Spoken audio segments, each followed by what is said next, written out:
Chapter 1941. The alliance in Azeroth had long been modified by Duque to the point where it was almost unrecognizable. Before the Cataclysm, the alliance had a strict radar warning system. Especially on the west coast of the Eastern Kingdom, where humans and dwarves were the majority, there was a radar station every 100 kilometers. Each radar station was stationed with at least one company of soldiers, with 3 griffins or hippogriffs. There were also coastal patrols 3 times a day. If the Alliance could discover the Horde's flying fleet, how could they not discover the Zandala trolls? William had suggested to Duque if they should strike first. Duque shrugged. Why should we stop them from leaving the Eastern Kingdom? Is it because there are too many soldiers in Stormwind, and they like to play with trolls all over Stranglethorn Vale? If they leave, there will be one less problem. When the time comes, we will have an excuse to intervene in Pandaria. Stranglethorn Vale was thousands of kilometers from north to south. Even the Kiraji bugmen were a huge problem. It was impossible to kill all the trolls in the underground space that was similar to stalactites. Now that they had come out to die, it couldn't be better. Sure enough, Duque's personal thief, Edwin Van Cleef, quickly sent back news that Zandala's boss, Zul, had decided to ally with Zandala's ancient ally, the Ancient Devils. Thus, Zandala was on the opposite side of the alliance for the first time. The Ancient Devils gathered under the leadership of the weapons master, Theon, and planned to take advantage of the chaos to regain control of Pandaria. At this time, the main force of Pandaria transported by the Horde's airship began to set up military camps in the south of Jade Forest, forcing the local Pandaren to work in preparation for the war. Gurus used violence to enslave the Pandaren of Sweet Dew Village, and began a massacre, wiping out the Pandaren of Morning Breeze Village. Taking advantage of the conflict between the Macaques and the Goldfish people, they joined forces with the Macaques to attack the Pearlfin Goldfish people's territory. They didn't expect the alliance to make a move first. The silly Macaques ran to Pearlfin Village and were ambushed by the Goldfish people and Naga. But the war also caused the influence of Fiend to appear. The Pandaran's boss, Zhutulan, personally tried to stop the war, but to no avail. At this time, a Dragon Maw clan beastman who had been liberated by Sal from the shelter, Kirk, was on his way to Pandaria when his spaceship crashed on the coast of the Jadeite forest. The spacecraft crashed into an auspicious dragon in the clouds. The mother dragon died to protect the young dragon, and entrusted the young dragon to Kirk. 1 man and 1 dragon struggled to survive on the coast of Pandaria. Kirk decided to hand the dragon over to the Cloud Dragon Knights. However, Pandaman Elder only urged him to stay and asked him to raise this young dragon. He agreed and decided to let the Flying Dragon tribe listen to her, and become a real dragon throat orc. However, his philosophy conflicted with the Pandaren of the Knights. Due to his injuries, the training did not go well. Later, the Horde's General Nazgûl personally led the Horde's army to attack the Pearlfin's village. This time, he was almost dragged into the water by Vash's subordinate, the Deepwater Lord Caratheras, to teach him how to reincarnate as a murloc. The tribe suffered a great loss, and nearly 5,000 orc warriors died. However, this intense battle had freed all the baleful auras from their seals. During this period, the Pandaman wanderer Joshua came into contact with the Horde. He was still searching for the ancient prophecy, but he could not prevent the outbreak of war and the release of the baleful auras. The baleful aura of doubt raided the Green Dragon Temple, corrupting and slaughtering a large number of Pandaman monks. The baleful aura of despair occupied the Vermilion Bird Temple. The baleful aura of fear broke the seal and escaped from the cave where the Mantis people were hiding and invaded the palace of the Mantis People Empire. The great Empress Shakhil and her subjects were controlled, and the Centennial Reincarnation War broke out 10 years earlier. The Mantis army attacked the Great Wall, and the Bison were forced to break through the Black Bull Pass and escape into the pass. The baleful aura of anger escaped from the Shadowpan Monastery, and took control of the Bison who had lost their homes. The cavalry army burned and plundered the Pandaman village in Kunlai Mountain, causing heavy casualties among the people. The baleful aura of violence and hatred started a war in the Shadowpen Monastery, and the main force of the Shadow Trace sect suffered heavy casualties. At this time, Old Chun had already entered Pandaria with some of the elites of the Lost Island. He was lobbying various forces to accept the alliance. Duque promised Old Chen that after more than half of the Panda men in Pandaria agreed to let the Alliance enter Pandaria, the Alliance's fleet would enter this continent and destroy those evil races and existences.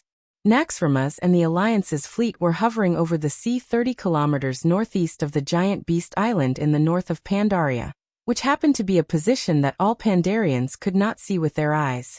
More Alliance fleets were gathering at sea and began to gather on the open sea between Stormport and New Kultira's port. As the two large fleets were too large to be accommodated by the port, they could only anchor near the coast and wait for instructions from the Alliance's military headquarters. Duque continued to drink tea in the secret room of Naxxramas. Well, this tea from the Lost Island is really good. This is the legendary Longjing before the Ming Dynasty. Duque made tea for Jaina with familiarity. Jaina blinked her beautiful eyes. Hey, Duke, don't tell me you've been to the Lost Islands before? You're so familiar with it? How is that possible? The panda men on the Lost Islands said that they had not seen any intelligent creatures other than panda men in the last 10,000 years. Duque laughed. He almost accidentally exposed his identity as a celestial. Forget it. As your wife, I have an obligation to keep your secret. But if you don't say it, I won't ask. You have too many secrets. Jaina rolled her eyes at Duque. Is it okay for the Alliance to just wait like this? Our daily consumption of food and fuel is skyrocketing. Duque shrugged. That's why I didn't mobilize everyone. Jaina was speechless. Although the Alliance was aggressive and had encircled the Horde on all fronts in Kalimdor, it was actually not an all-out war. Most of the officers and soldiers reported and stayed in the military camps of the various countries, stepping up their training and preparing to attack at any time. In fact, there was really no need for the millions of soldiers, reserves, and militia. The active army at the front line was only 100,000 infantry, and less than 1,000 airships. In total, there were only 300,000 people.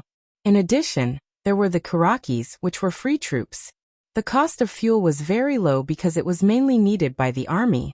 The airships used elemental energy sent over by the magic net, which also didn't need money. The real headache was the food and drink of these troops, as well as the artillery ammunition that was about to expire. Compared to the enthusiastic donations of the Alliance, it was like a drizzle. Duque pointed at the crisscross map of power on Pandaria. I'm dragging this out to make some space in Pandaria. Pandaria is too crowded now. Chapter 1942. A chess player's basic skill was to watch at least 3 moves before taking a step. Good chess players could even see the next 10 moves of their opponent. Others who met Pandaria might say, "Wow, it's a whole new continent. Can we colonize it? Is there a new territory?"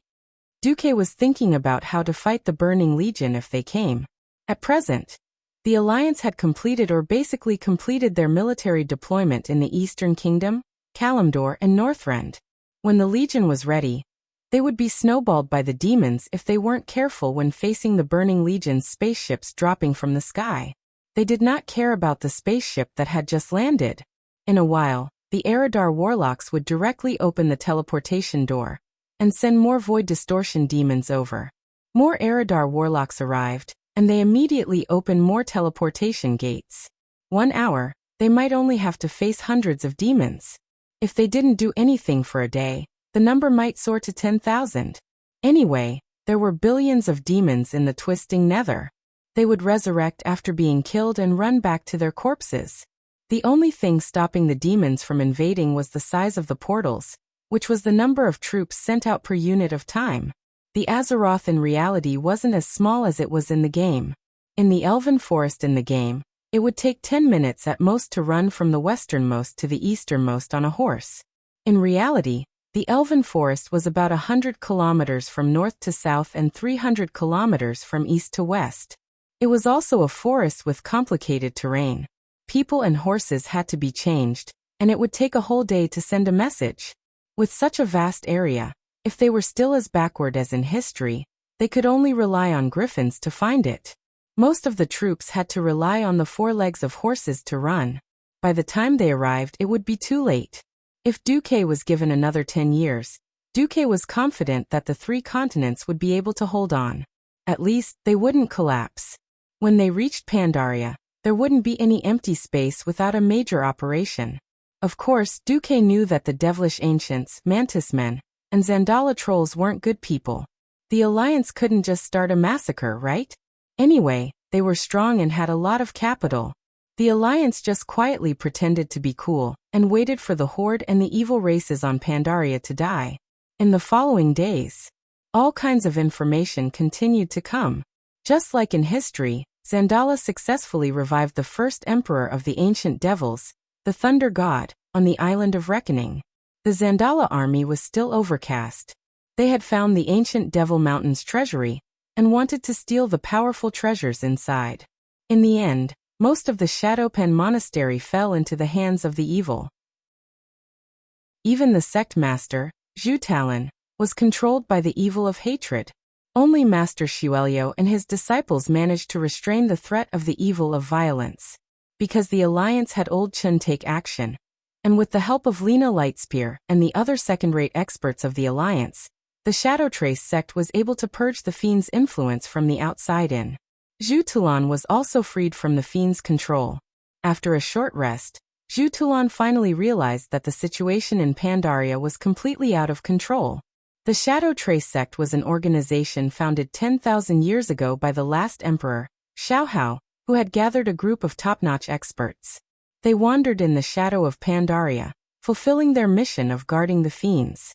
As the current leader of the Shadow Trace faction, Zhu Talon carried a heavy burden on his shoulders. He commanded all the warriors of the Shadow Trace faction, and fought together with them to protect Pandaria from the invasion of outsiders. In a sense, he was the biggest obstacle in the Alliance's control of Pandaria. After all, in the eyes of the Pandaren, be it the Alliance or the Horde, they were all outsiders. Entering Pandaria without permission was the greatest provocation to the entire Pandaren race. It was a declaration of war. But the appearance of Old Chen and a group of Alliance elites made Zhu Talon see something different. Old Chen, is the Alliance you speak of really so scrupulously abiding by the rules that they won't step into Pandaria without the consent of more than half of the Pandaren leaders? Old Chen chewed on the bamboo in his mouth, and repeated what happened on the Lost Island. First of all, I have to admit that this interracial organization called the Alliance is 10,000 times stronger than we imagined. Secondly, they are the enemies of the orcs who slaughtered in the Jadeite forest. I heard that the evil orcs provoked a war against the Alliance. Since they couldn't beat the Alliance, they were most likely tempted by Yashaji, and came to Pandaria to seek Yashaji's power. The most important thing is that the Alliance and the ancient gods are mortal enemies. They have already killed 2 ancient gods. I've seen the remains of the ancient gods with my own eyes, and I've felt the evil that hasn't faded from the Holy Light Seal. Moreover, the Alliance respects us Pandaren very much because we guard Yashaji's remaining Sha. I think we're on the same page as the Alliance. Also, including their commander Duke Marcus, the Alliance has many demigods. Zhu Talon was tempted. It was true that the Shadow Trace faction was the strongest evil suppression organization. At the same time, the Shadow Trace faction was also proud. They had been around for 10,000 years, waiting for the day when Yashaji came out. If not for this experience where even their leader was tricked, the Shadow Trace faction probably wouldn't let outsiders intervene, let alone an alliance dominated by humans. They were completely outsiders. Yashaji's spirit was terrifying. They had personally experienced it. The organization suppressing Sha all over Pandaria began to collapse, and the main force of the Shadow Trace faction also suffered heavy losses. In such a situation, no matter how stubborn Zhu Talon was, he realized that the Shadow Trace faction alone, or even the entire Pandaren, couldn't suppress Sha and cause trouble all over the continent. When the Zandala trolls, Demonkin ancients, Mantis men, and the Horde joined forces, it might be the end of the Pandaren. The Pandaren were more homebodies, not eccentric and peace-loving, but they weren't stupid. They wouldn't sit still and wait for death. It was rare that such a powerful alliance was so polite and principled. It was really to the liking of the Pandaren, who regarded themselves as a race of etiquette. Thinking of this, Zhu Talon made a decision. Old Chen, please introduce me to Marcus, the leader of the alliance you mentioned. I want to verify with my own eyes whether he and his alliance will help the Pandorans' future. Okay. No problem. Their people are here. They have a special way to contact us. Old Chun immediately found Lena Thunderspear. Lena immediately raised her wrist and pressed her right hand on the bracer with a special gesture. Silverhand 10086 calling 9527. Please answer if you copy. A second later, a crisp female voice came from the bracer. 9527 copy. Please speak. For the Pandaran who respected tradition and relied on shouting to pass messages, and only rode the soaring dragon in emergencies, instant messaging was simply nonsense. After Lena finished speaking, another voice answered. May I ask if Sect Master Zhu wants a quick meeting or an immediate one? Chapter 1943. This time it wasn't just the voice. An illusory, translucent human female had popped out, giving Zhu Tulan a fright. The other party spoke half-baked Pandaran language. I thought you were a human.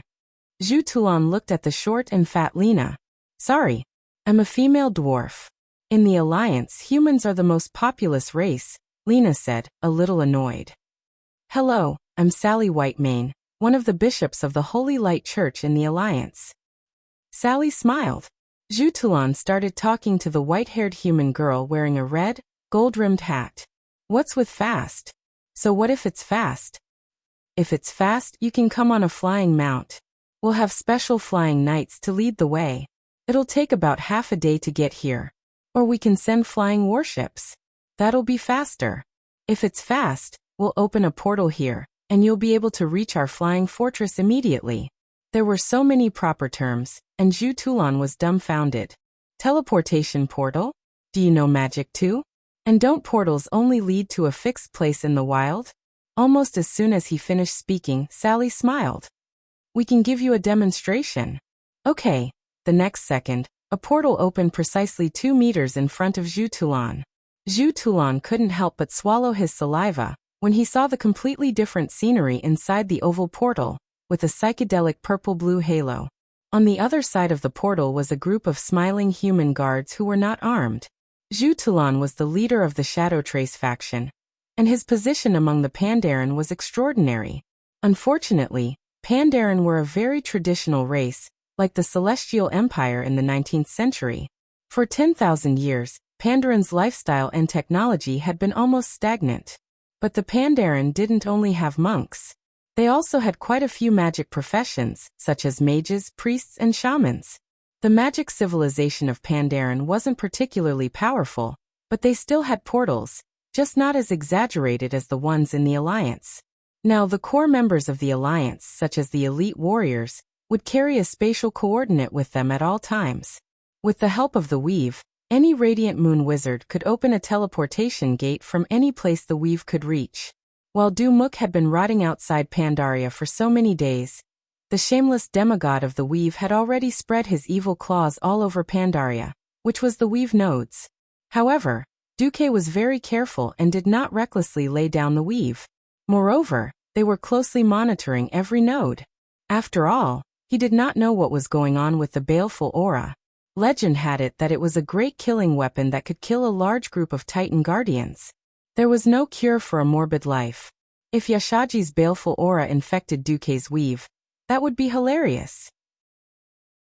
Imagine a large group of Alliance heroes, such as Tyrion Fordring kneeling on the ground in an ORZ pose and saying, "I'm a pile of shit, let me shit." Duque would definitely feel that the world was hopeless. Now a teleportation gate had already subdued Zhu Tulan. If Sectmaster Zhu doesn't think it's safe, you can always ride a flying mount. Sally slyly tried to provoke Zhu Tulan. If it were a man, it would be a standard mockery. If it were a woman, it would be a proper provocation. Are you afraid? Come if you're not. What are you afraid of? Sure enough, after being provoked, Zhu Tulan strode through the teleportation gate with his 2 deputies and Old Chun. As soon as they arrived, they immediately saw a handsome young man waiting at the door. "Hello, I'm the son of Varian Rin, the king of Stormwind City and the deputy commander of the Alliance. My name is Andoin Rin. Please come with me. The commander is already waiting for you, Lord Rin." Little Anduin was not the famous dirty priest who would shamelessly use a mass resurrection spell in battle. He was now just a novice priest. His innocent smile was very pleasing to the eye, and he easily won Zhu Tulan's favor. Little Anduin took Zhu Tulan and Old Chun in a small circle, passing through the port of Naxxramas. Zhu Tulan was deeply shaken. Although the Alliance now had specialized supply ships to resupply the fleets floating outside Naxxramas, and even developed floating docks for maintenance purposes, the ships of the Alliance would still return to the port regularly. After all, the soldiers could only rest better when they returned to the port. The real overhaul of the ships could only be carried out in the port. Hundreds of battleships were docked in the huge square docks. From time to time, battleships over 200 meters long would enter and leave the port on a designated route. Tens of thousands of people were busy at the port, and from time to time, large trucks would drag large boxes to resupply the battleships. This futuristic scene was definitely beyond Zhu Tulan's imagination. It was like the first time the humans in front of the door of darkness saw the creation of the Titans. The feeling was indescribable. Is this the supreme force of the Alliance? Zhu Tulan's voice was trembling. Not to mention him, even Old Chun, who had come to Naxxramas for the second time, was shocked by this scene. That's not it. Our commander, Duke Marcus, is a demigod of the weave. He rules the 4 elemental realms of Azeroth. He is the elemental lord of the land of fire and the throne of tides. The master of the throne of the wind god is another leader of the Alliance, Sylvanas Windrunner of the elven kingdom of Sindorii. As for the Stonewall continent, Therazane, the mother of Stonewall, has already submitted to Commander Marcus. Little Anduin said seriously. It was his undisguised youthful innocence that shocked people the most when he said these words in a matter-of-fact tone. Zhu Tulan wanted to find a flaw in his words, but he was surprised to find that when Little Anduin said these words, the Alliance guards beside him all puffed out their chests with pride. Zhu Tulan sucked in a breath of cold air. He was extremely glad that the Alliance was not an enemy, nor had they come with hostility. Compared to the Alliance, the Horde warriors who relied on axes were nothing. Finally, in the secret chamber, Zhu Tulan saw the Alliance commander, Duque. Welcome, welcome. Zhu Tulan was stunned. The people who welcomed him all spoke half-baked Pandaren language. Duque was actually fluent in Pandaren. The common language in Pandaria was Pandarian, but the Pandaren had their own way of speaking, which was like an accent. Hearing Duque's pure accent, Zhu Tulan felt a deep sense of respect. Chapter 1944. Not to mention Zhu Tulan, even Ol Chen's eyes bulged out of their sockets. He was completely stunned. For the Panda people, the humans in the world of Azeroth were the standard foreigners. Foreigners speaking half-baked Panda language was already a great respect for the Panda people. In the human-led alliance, these foreign races were so powerful, and they were so respectful to them. That was a great honor. Zhu Tulan was flattered that Duque could speak the Panda language so fluently. But could he blame Duque for this? Damn it. Duque did not know what was wrong with this Azeroth. Pandarian was Chinese, and Panda language was Mandarin with a Sichuan flavor. In fact, when Duque first heard Ol Chun and Lily talking, he was dumbfounded. But his experience meant that he was not born with the magical Pandarian language. After all, everyone knew that he was from Stormwind. Duque had been having a hard time holding back these days. He could only propose after meeting Ol Chun in the Alliance that all the higher-ups, or at least the officers who were about to go to Pandaria, had to learn Chinese, Pandarian. Speaking of which, isn't this normal? The Panda people's elected leader was Emperor Xiaohao, who died 10,000 years ago. In the eyes of the Chinese, which foreign devil's name would be Xiaohao? Was it the distortion of time and space? Or the loss of moral integrity? Duque did not know. Anyway, he had a reasonable reason to teach the entire alliance to learn Chinese. Duque was very happy.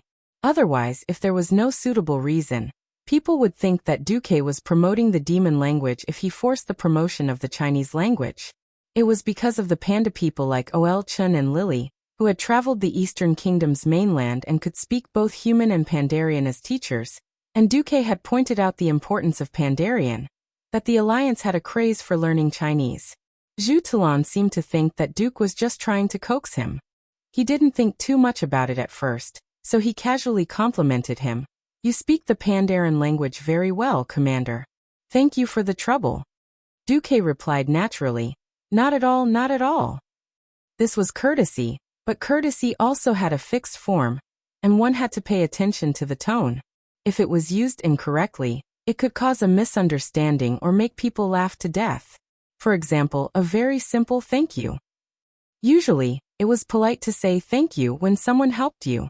If the other party killed your entire family, and you coldly said thank you, that would be sarcasm, and it would represent a monstrous hatred. Unwilling to give up, Zhu Tulan exchanged a few more pleasantries. Who would have thought that Du Muk could answer so fluently? Zhu Tulan Oelchen and Li Li's eyes widened. Duque pretended to be smart. What?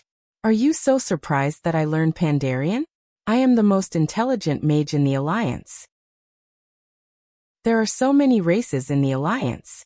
Although everyone learns the common language as the official language, as the commander, I know the common language, Dwarven language, Quel'Dorii language, Kaldorii language, Drenii language, and even Titan language. I also know Eridar, which we call the demonic language. Oh. It turned out that this intelligent commander of the Alliance was also a master of languages. The three Pandarens suddenly came to a realization, and their eyes were filled with admiration. Sigh. Even as a Chinese, he could be so awesome in a different world. There was no one else like him.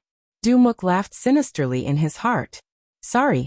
Apart from the so-called Pandaren language, all my languages come with translation software. The discussion between the two sides suddenly became very friendly. OL, Zhu first said that he hoped that the Pandaren's territorial sovereignty would not be violated by the Alliance, and that their race and customs would be respected. Duque immediately said that the Alliance respected the territorial integrity and racial status of every member country and independent race. The Alliance was willing to invite the Pandaren into the pit as a member country, not as a vassal race or organization. Oh, to join the Alliance. OL Zhu also said that he hoped the Alliance would swear in the form of an oath that they would not kill neutral forces and races at will. Duque immediately said that the Alliance agreed. The Alliance would not kill the innocent. Look, the bugmen who used to hang out with Thun were now the Alliance's underlings. Only the stubborn races and believers who firmly supported the evil gods would be eliminated by the Alliance. In fact, up to this point, OL Zhu was already very satisfied. Finally, he vaguely asked what the Alliance thought of the Mantis Men, the Ancient Devils, and the Wild Oxmen. Duque sighed. I heard that there is a saying in Pandaria that things should not happen more than 3 times. The first time, the Alliance can consider it a mistake. As long as it does not cause major losses to the Alliance can tolerate mistakes, but the Alliance will be extremely vigilant. The second time, the Alliance will punish them severely no matter what. If there is a third time, Duque didn't say anything and directly made a chopping gesture with his hand. Don't underestimate this gesture. If an ordinary person made this gesture, it would at most be a threat. However, Duque made this gesture as the strongest demigod and the commander of the Alliance, which meant that no matter how many people there were or what the status of the other party was, he would kill them all. However, this approach was in line with the Pandaren's way of moderation. Don't cause trouble. Don't be afraid of trouble. Equality, universal love, and responsibility. Zhu Tulan felt that he had made the right decision this time. On the basis of equality and mutual benefit, Zhu Tulan and Duque discussed and signed a series of letters of intent. Of course, this would only be officially signed after Zhu Tulan helped to persuade the other Pandaren organizations and obtain the agreement of half of them. On the other hand, under Duque's clever guidance, Zhu Tulan also agreed not to interfere with the Alliance's fight against the Zandalar trolls. In fact, the grudge between the Alliance and the trolls was a bad one. Because when the High Elves came east and arrived at the Long Song Forest, they actually seized the territory of the Amani trolls. If they insisted on this point, the Alliance would be the one in the wrong.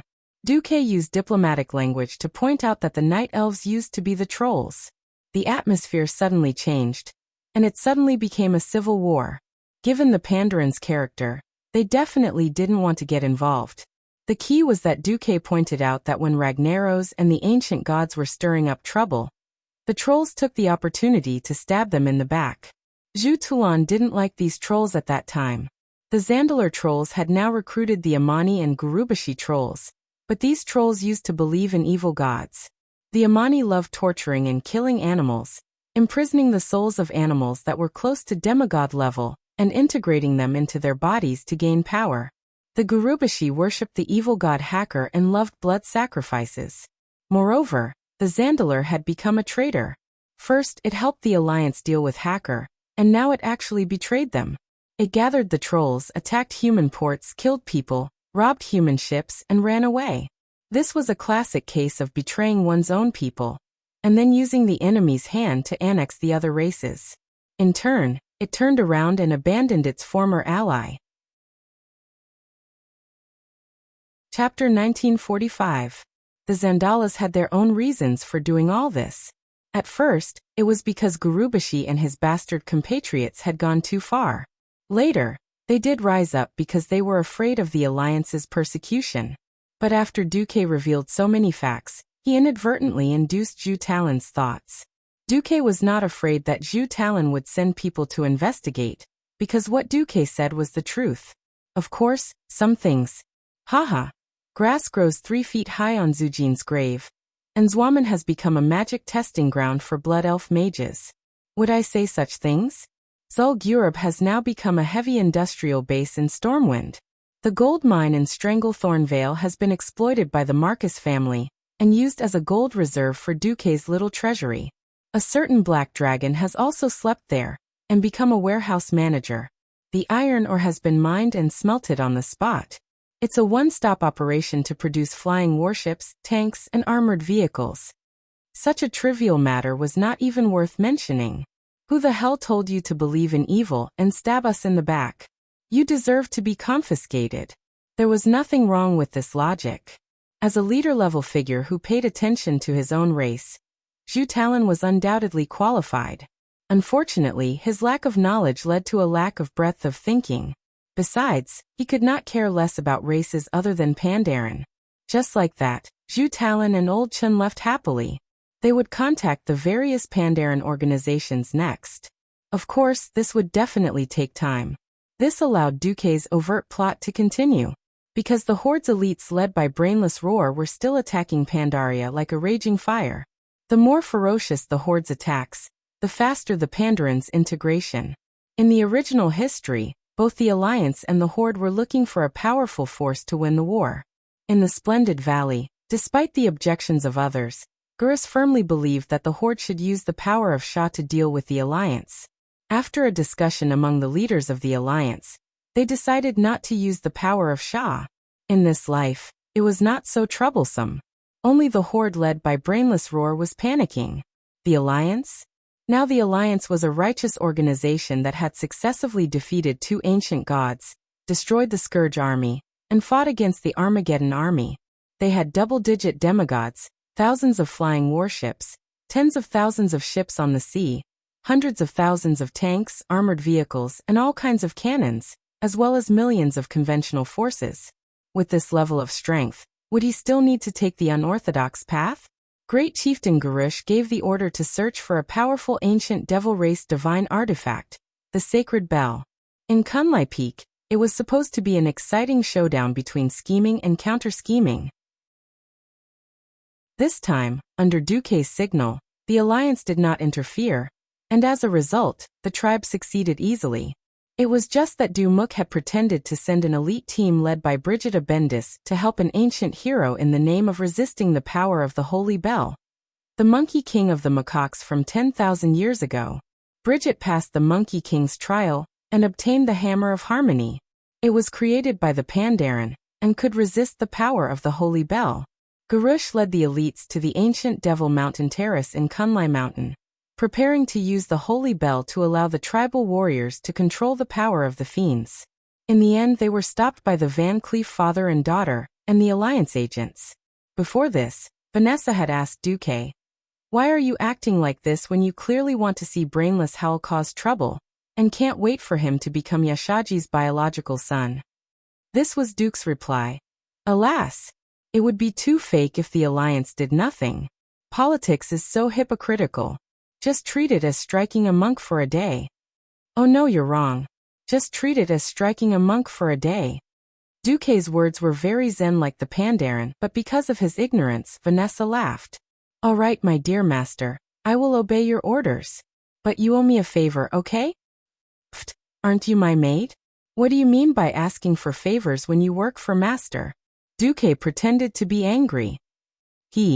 Since I've served you for so many years, just promise me. When we're done with the Burning Legion, I'll make another small request. Okay. Duque scratched his head. Unknowingly, Vanessa had also served him as a maid for 30 years. If not for the eternal blessing, she would have given him all her youth. From this point, it seemed like he really owed her a little. Duque did not think too much, and casually agreed. There was no doubt about the skills of the Van Cleef father and daughter. They succeeded. The enraged Gurus destroyed the Holy Bell. It turned out that in history, the Holy Bell had smashed little Anduin to the brink of death. But in this life, there was no place for little Anduin to appear. There was no other way. Duque could not possibly let little Anduin go knowing that something would happen, right? Speaking of which, William had the intention to groom his son. Hence, under Duque's instigation, little Anduin followed Old Chin everywhere. Of course, Duque arranged for Khadgar to monitor the whole process. In addition, Old Wa sent out his rumored harem and real teammate Valera. After greeting Old Chin, she stealthily followed Old Chin. It could be considered as training for little Anduin. Duque did not think much of it. After all, in Duque's opinion, if the Alliance really handed over the baton to little Anduin, the dirty priest who played mass resurrection on the battlefield, the world would definitely be at peace. On the other hand, the first emperor of the ancient demons, the god of thunder, had returned to his former palace, Thunder King Island. He gathered the scattered ancient demons' tribes and planned to reunite the chaotic and divided Pandaria. The huge fleet of the Zandala trolls had tamed many powerful primitive beasts on Giant Beast Island, which was originally part of the South Sea, and landed on Thunder God Island. The Zandala trolls had also brought their allies, the elite and powerful priests and rulers of the forests, jungles, deserts, and frost trolls, to help the god of thunder conquer Pandaria. In addition, the Zandala trolls had also invaded the various coastlines of Pandaria. They went to the northern island of Pandaria, Giant Beast Island, originally part of the South Sea, and tamed the powerful wild beasts there to fight for them. After learning about the rise of the god of thunder and the Zandala trolls, Zhu Tulan hesitated for a long time. Little Anduin, who was listening at the side, was a little puzzled. Actually, why don't we let the Alliance enter Pandaria? Many things would be easily solved. That's right. In the face of absolute power, tricks were meaningless. Zhu Tulan had a different opinion. He said to little Anduin, "Child, you can think about it. Your uncle Marcus has extraordinary power. Why doesn't he just flatten the whole of Pandaria? He has the ability to do so." The little prince fell into deep thought. After a while, Zhu Tulan said, "This is justice. If you're right, you can go anywhere. If you're not, you can't go anywhere. Relationships that are maintained purely through violence are destined to not last long." Chapter 1946. In Naxxramas, in the secret room that could monitor little Anduin's condition, Onyxia, who was in human form, made a threatening gesture after seeing this scene. She yelled indignantly, "Taking the side of reason? Bullshit. Our Duque doesn't need to reason with the enemy. He'll just kill you as soon as he shows up. He won't stop until the enemy is dead. That's how Duque treated me back then. He never reasoned with me before he killed me." He turned around and added, "Am I right, Duque?" Duque rolled his eyes. "Silly dragon, please watch your words. If I stood in front of you as a mortal, are you sure you wouldn't eat me?" "I won't." Onyxia was absolutely certain. "Why?" Duque was curious. "You're too skinny. You'll get stuck in my teeth." The black dragon pretended to be deep in thought. "I'll probably slap you to death." Duque was a little angry. He slapped the dragon's butt. "You're asking for a beating, aren't you?" Almost at the moment of being hit, Onyxia subconsciously stuck out her dragon butt. Only then did she realize that Duke wasn't trying to tame a dragon. Ugh. This was a little awkward. It had become a habit. Onyxia wanted to lower her back down, but found that the dragon taming whip was quickly pressed against the dragon's cave. Since it's like this, let's just do it. Duque put his hands on the dragon's waist. There was a small twist in history. It was supposed to be Zhu Tulan who formed the Shadow Raid Battalion and led the elites to Thunder God Island. Although there weren't many of them, they hid in the dark and successfully thwarted the Thunder God's plan. The biggest variable was William's attack on Little Anduin. Perhaps Zhu Tulan was moved by Little Anduin's sincerity, or perhaps Zhu Tulan had a mysterious confidence in the skills of his elite team. Zhu Tulan actually let a holy priest sneak around. Even the term pig-like teammate was not enough to describe Little Anduin in this state. He was like a lighthouse in the dark. Not only did he emit light and heat, but he could also be easily spotted from a few kilometers away. First, the Shadow Raid camp had been discovered. Then, another piece of news forced Zhu Tulan to withdraw the rest of his men. The main force of the Shadow Trace sect was gone, but at this moment, the army of the tribe seemed to have received some news and actually charged straight towards the Jinxiu Valley. No one knew better than Zhu Tulan what was in the Splendid Valley. As the suzerain of the Shadows Talk faction and the guardian of Pandaria, Zhu Tulan made a risky and somewhat idiotic decision. He asked the Alliance to take care of Thor while he gathered all the Pandaren who could fight, and went to the Splendid Valley to stop the Horde's advance. When the Alliance received the news, many Alliance generals didn't understand. Only a portion of them kept silent. Are those Pandaren stupid?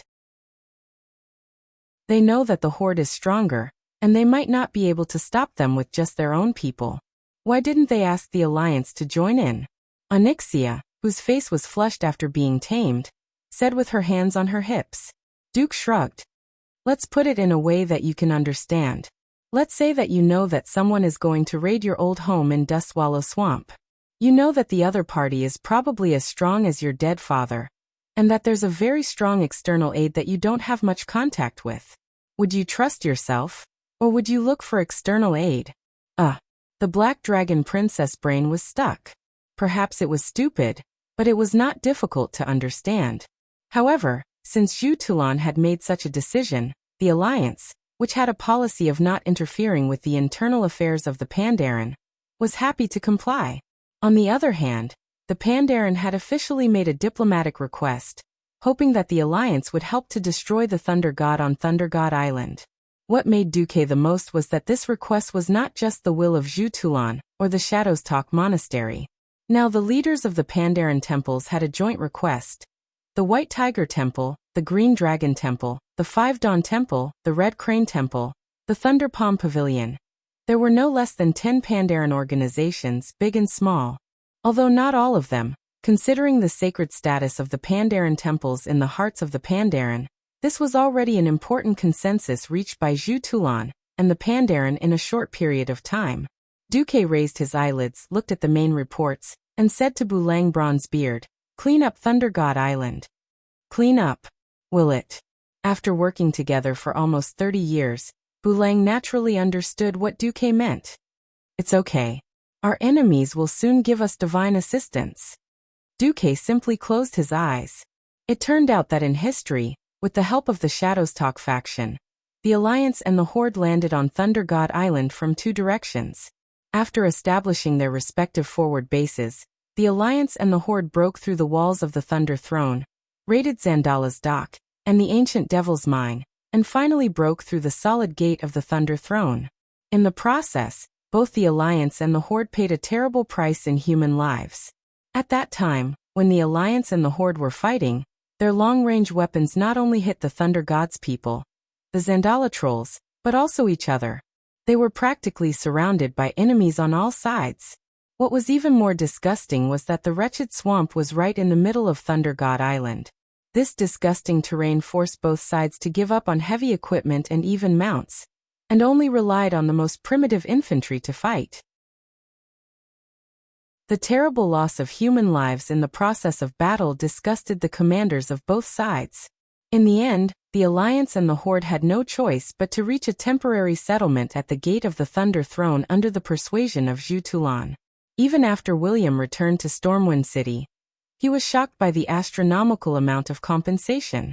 Duque had no intention of sacrificing the precious lives of the Alliance soldiers. He decided to directly resurrect them and feel good about himself, thinking that he was the world's first thunder god, and that he was going to have a fiery party. At that moment, because the Shadow Raid camp had been discovered and alerted the enemy, both the Zandala trolls and the Ancient Devil were on high alert. However, the same thing was reflected in thousands of pairs of eyes. Tens of thousands of cannonballs whistled through the air and arrived in the blink of an eye from the distant horizon. Most of these primitive races had never seen cannonballs before, and the dazzling rain of cannonballs poured down directly in front of them. Boom, boom, boom, boom. Along with the continuous loud noises, the seemingly never-ending flashes of explosions spread from west to east along the central axis of the entire island to the other side. Countless soil and huge stone slabs that humans couldn't even reach with their arms spread out were lifted from the ground. Countless trolls, ancient devil, and deformed monsters created by the thunder god screamed and tried to dodge the fatal rain of cannonballs, but in the end, they were still caught up by the flashes of explosions. Chapter 1947. An unlucky demon ancient warrior was sent flying by the shockwave of the shell explosion. He was thrown dozens of meters away and landed heavily on the ground. In mid-air, he had already become a matchstick that had been broken into several pieces.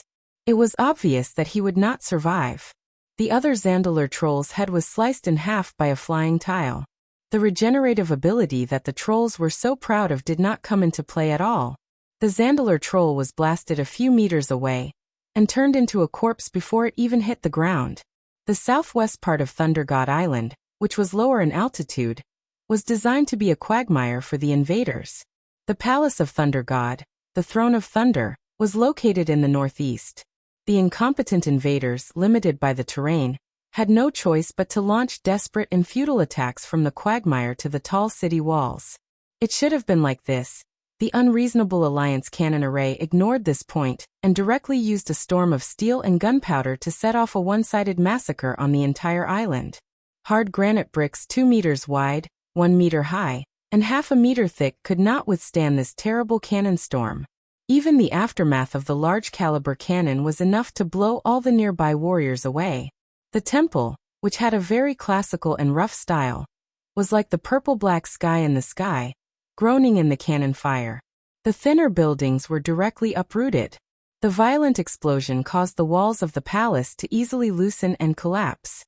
The roof directly disintegrated into countless fragments, like a sand fortress violently smashed by a baseball bat, easily exploding and scattering. There was no creature that could survive a 460mm caliber main cannon. Not the trolls, not the demons, not even the deformed monsters created by Thunder God. These red and black deformed monsters that looked like meatballs wriggling on the ground took a shot from the 203mm cruiser's main cannon. The tentacles that extended from the meatballs seemed to swell up, and then they exploded like meatballs that had been pissed. Instantly, flesh and blood splattered everywhere. The smaller tentacles were directly blown to smithereens, and the thick broken limbs were blown into the sky. After the 460mm main cannon, it was the even more terrifying Gustav-class railway gun. Railway guns of more than 800mm were moved out from the depths of Naxxramas through the railway tracks, revealing their huge muzzles in the direction of the target. It was just a single shot, but it was like a huge hammer smashing a brick. The soil around the entire lightning throne was blasted to pieces. It was like a huge shovel specially used by gods had dug up a huge piece of soil at the edge of the lightning god island, exposing the main structure of the divine hall below to the sky. After 2 rounds of cannon fire, the sand settled down, and the Alliance's scanners, radars, and optical telescopes were all deployed. The battle situation had changed from an omnidirectional attack to a precise attack.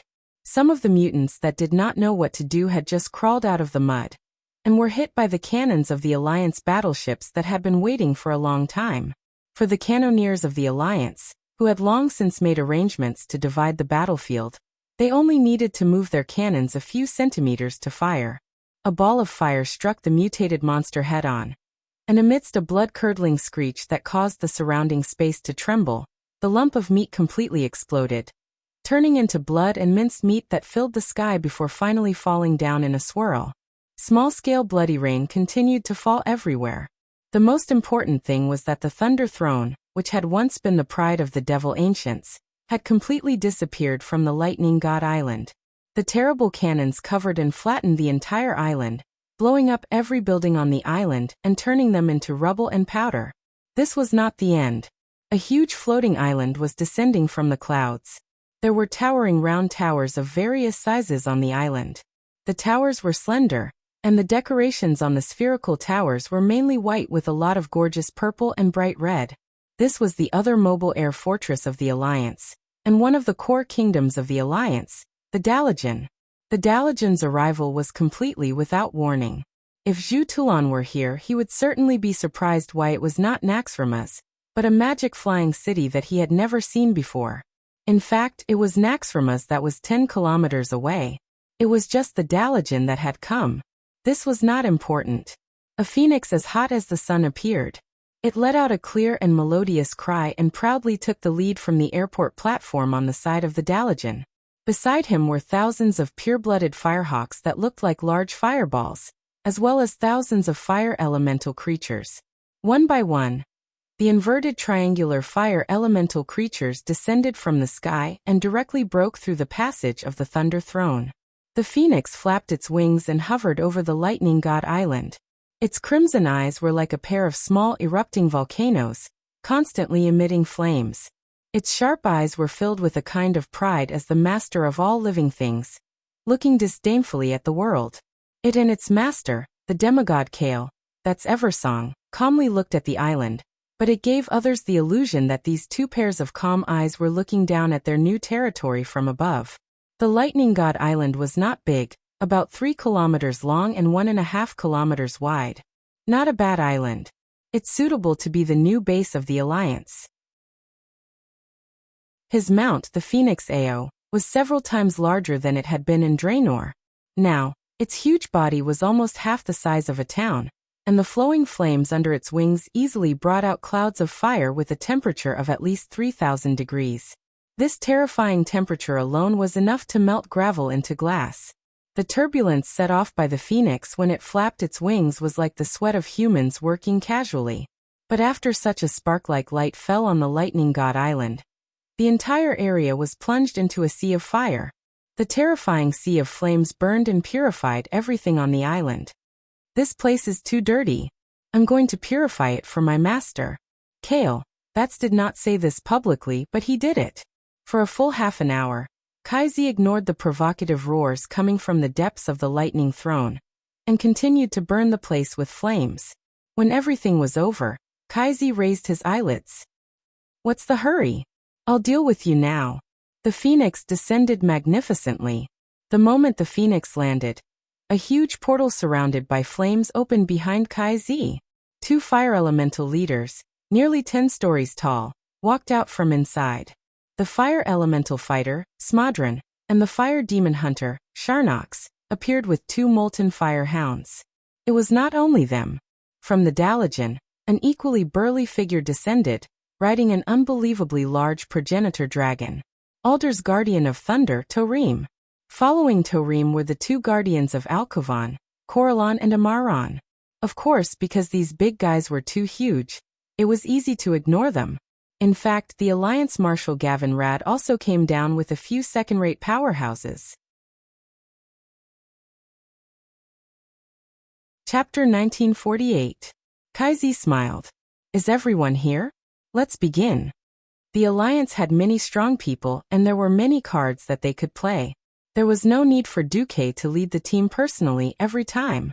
For the purpose of making use of resources, Duque would let the Guardians work as long as he found a suitable excuse.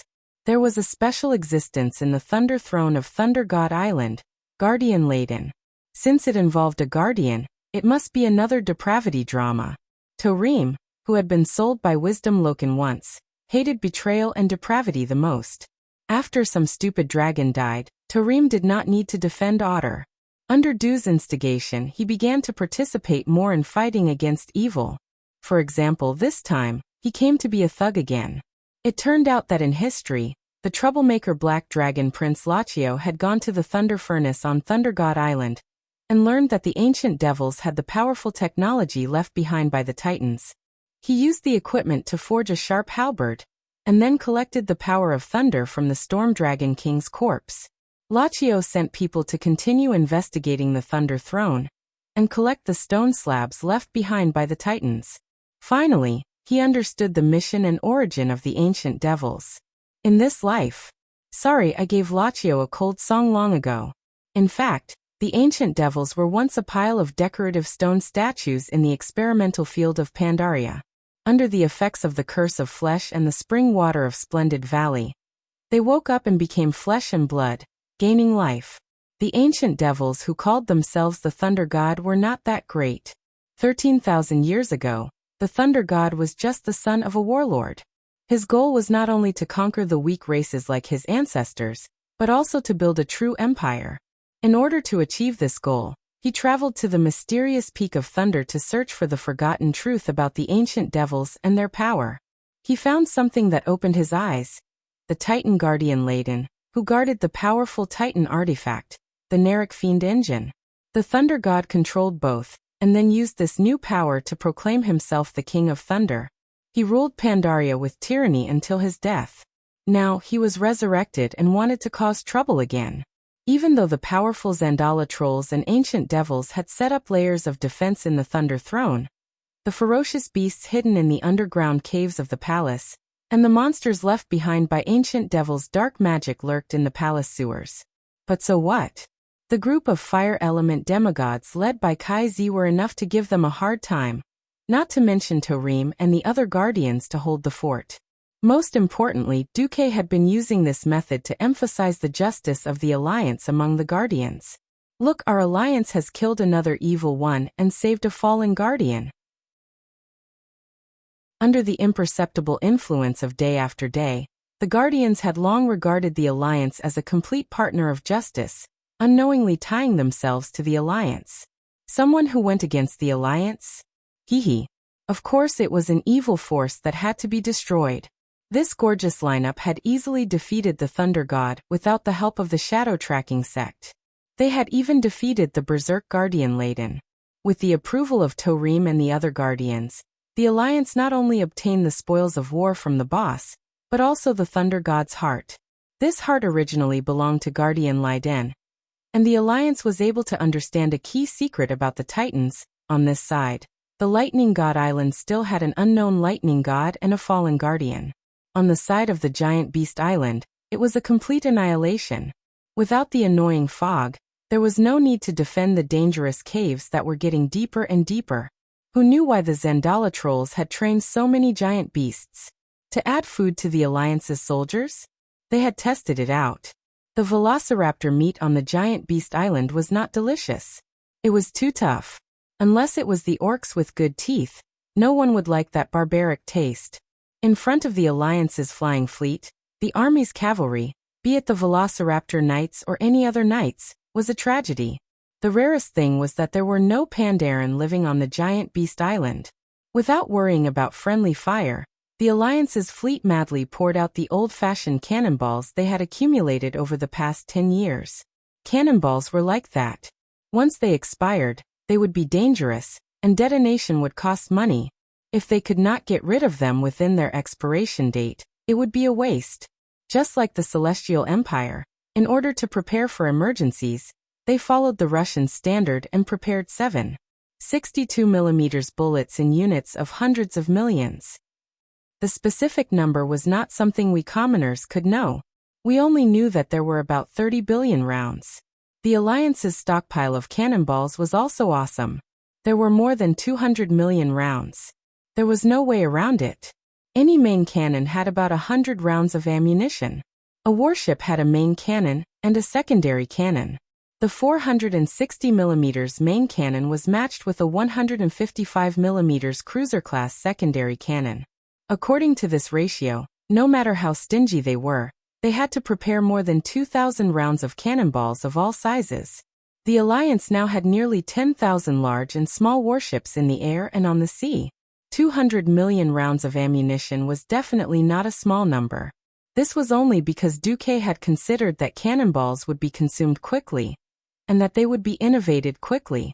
Even so, the cannonballs that were about to expire were always a headache for the Alliance military. Now the problem was solved. While Naxxrama's Air Force attacked Thunder God Island, the Alliance's fleet also attacked Giant Beast Island, as well as the Zandala fleet in the northeast corner of Pandaria, east of Kunlai Mountain. The fleet commanded by Zul was nothing but huge.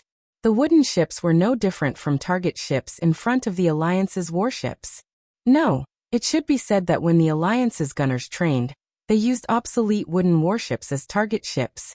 The only difference was that there would be no people on the target ships, while the Zandala fleet had a large number of troll sailors. There's no suspense in killing them. It's like fighting primitive people. In the magnified image of the magic mirror, Admiral Taylor sighed as he watched the troll being blown away. 30 years ago, we were also primitive people like this, Bulang Bronzebeard said directly in the magic communication. Yes, thanks to our leader, we evolved from primitive times to modern times. Taylor, a man in his 40s and 50s, felt the changes in the human world the most. In just 30 years, they had crossed the age of steam from the feudal era and entered the quasi-modern era. That was exactly the time it took for Taylor to go from a teenager to a middle-aged uncle. He was filled with emotion. Just as the Alliance's army quickly finished bulldozing the three places, Duque suddenly heard a voice. Hello. Is this Mr. Duke Marcus? I have something to talk to you about. His fluent Chinese seemed to echo in her ears. Miraculously, Duque was in the secret room of Naxxrama's. Duque's heart moved. He knew who was calling him. Chapter 1949. At Duque's level, there were not many that could threaten Duque. There were many capable people in the world of Azeroth, and there were many that were worth looking up to or being wary of. When it came to Pandaria, there were only two existences that could make Duque take them seriously. One was Yashaji, and the other was this one. Duque stood up, patted his clothes and gestured, "Be serious." The Black Dragon girl and Vashj, who had been a bit lazy a moment ago, immediately became serious, and tidied up Duque's clothes in an orderly manner.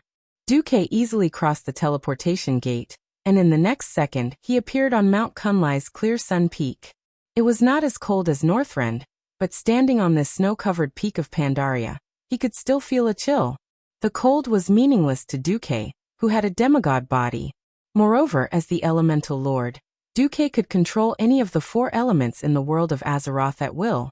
The ice elements here had only sensed Duque's presence, and they had already cheerfully lingered around Duque, forming a small ice tornado.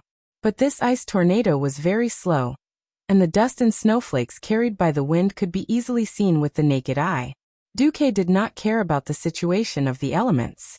From the start, all his attention was attracted by the old panda man, who was leaning on a walking stick, had a kind face, and had extremely long white eyebrows and beard. He clearly looked like an old panda man, but even though he was a little hunchbacked, the natural aura he exuded made it seem as if he was one with heaven and earth. Duke could not help but raise his eyebrows. Normally, every animal that was independent of the natural environment of a planet would have an aura that was completely different from plants. This person's aura was not like that of an animal at all. No, it was not even like that of a living creature. Yet it gave Duque a natural and harmonious feeling. Oh ha ha ha. Mr.'s ability to control the elements is indeed amazing. That's great, please forgive this old man's impetuousness. If you're in the mood, why don't you sit down and have a cup of tea, then listen to this old man's story? The old Pandaren grinned. Then, as if he was performing a magic trick, he conjured two mats, a short tea table, and a tea set. Honored guest, please take a seat. Of course, he didn't want to sit cross-legged or spread his legs and directly sit down. If Duque did this, the other party would not blame him, but would treat him as a foreigner. As a transmigrator from the modern world, Duque knew the rules. He just didn't want to do it. In the end, Duque still did as the Romans do. Kneel down. It was a very heavenly style of sitting. Although this was Duque's first time doing this, he had watched so many period dramas, and he had the systems help to replay the scenes. Moreover, after obtaining the body of a demigod, he had amazing control over his own body. As a result, Duque was able to sit up properly. Oh, esteemed guest, you seem to have a deep understanding of the panda people's culture? The old panda man asked with a smile. A little. Duque said humbly. The old pandarin didn't point it out, and began to make tea. It was a little different from the way Duque knew how to make tea. The old pandarin's way of making tea was more old-fashioned. It was obviously the simplest way to wash a cup with boiling water, but under the huge black bear's paw, it was unusually light and graceful, like a white crane taking a bath. The tea powder that had been ground was scooped out of the teapot with a spoon. As soon as the teapot was opened, a faint fragrance could be smelled. After picking out a small amount of tea powder, he poured it into the teacup, mixed it with a small amount of boiling water, and mixed it into a sticky paste. Then he picked up the teapot and poured some tea into the teacup. The whole set of actions was done smoothly and harmoniously. As Duque sat there, it was as if he was watching a godly performance. Not long after, the tea bowl in front of Duque, with a diameter of 15 centimeters, was filled with a bowl of evenly colored, gently swirling tea. Please. Duque held the teacup with both hands and placed it in front of him. He used a small amount of wind elemental energy to gather the aroma of the tea into the breeze and send it into his nose. At first, the fragrance was strong, but after a long time, there was a lingering fragrance lingering in the nasal cavity. This feeling was very magical. First smell, then taste. It really was the best. Before Duque crossed over, he was a boar. Tasting tea was not a skill that a college animal should have. He couldn't tell what was good about it. This kind of tea that left a lingering fragrance in the mouth and teeth was definitely not a lie. The old man's tea is very good. Duque made such an evaluation after searching through his barren tea ceremony memory. Oh if I didn't specifically understand your origin, I would be more willing to call you Mr. Du according to the Pandarin's custom, because I always feel that your surname should be Du and your name should be Ku. The old Pandarin said with a smile. Of course, if you think this is offensive, can I continue to call you Mr. Marcus? Duque, who was mentally prepared, didn't have the slightest psychological fluctuation. He took a sip of tea indifferently, put down the teacup with both hands, took out a handkerchief, wiped the tea on the corners of his mouth, and then spoke. A name is just a code. Since Emperor Xiaohao is an old senior from 10,000 years ago, then whatever you call this junior is willing to accept it. That's right. The old Pandarin in front of him was actually the last Pandarin emperor, Xiaohao. Some people might ask, isn't Emperor Xiaohao dead? In the magical world of Azeroth, corpses could be resurrected after death, and ancient gods could come back to life after death. Emperor Xiaohao could split the entire continent and cover all of Pandaria with a fog 10,000 years ago.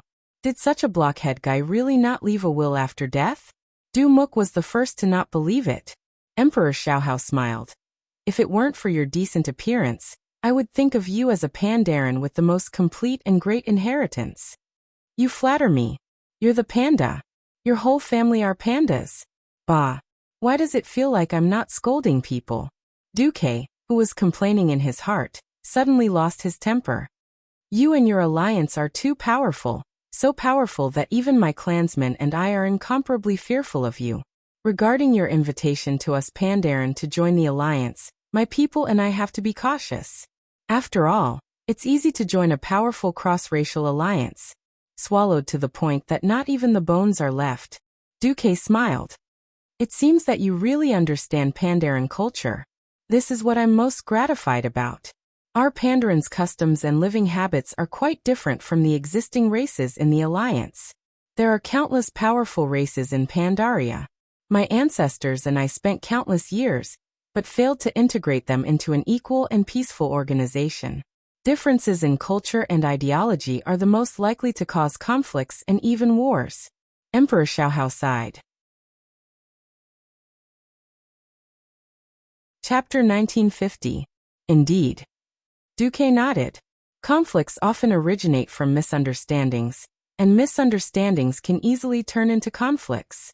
After understanding Yashaji's murderous aura, I found that it's the most unwanted. That's why I've always been wary and suspicious of the Alliance. That's normal.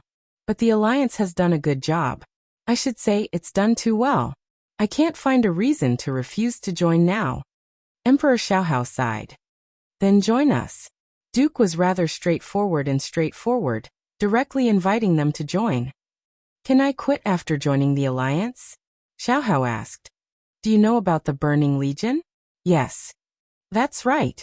The Legion will definitely come again, and it'll probably happen in the next 10 years. As long as they survive Sardra's revenge war. The Pandaren can quit the Alliance at will. Even if they quit, the Alliance will still promise not to invade the Pandaren's territory. Okay, then I have no objections. Xiaohao nodded. Duke heaved a sigh of relief in his heart. He had won over the entire Pandaren race to join the Alliance, instead of the small water faction in history. The Pandaren had a very high proportion of professionals, and they had a complete set of professions. They were a very good addition to the Alliance. Being able to trick the Pandaren that dominated most of Pandaria into joining the Alliance was the greatest help to the Alliance. In order to settle this matter, Duque had indirectly guided the public opinion. He first let Brainless Roar seek death, and exposed the cruelty of the tribe led by Brainless Roar to the son of Pandaria. Then he guided Chun Storm Liquor, who had the protagonist's halo, and cooperated with Zhu Tulan to quickly spread the news to the ears of every Pandaren in Pandaria. The Pandaren were a gentle race, but that didn't mean they didn't have a temper. With the powerful but polite Alliance as a reference, the massacre and enslavement of the tribe easily made all the Pandaren angry and condemned the tribe. In fact, this laid a strong foundation for the Pandaren to join the Alliance. In fact, this was also the strategy that the Chinese were best at. Just like the peasant uprisings in the history of ancient China, the initiator first had to make the masses stand with him, and make the masses hate their enemies. Duque had done this with the help of Brainless Roar.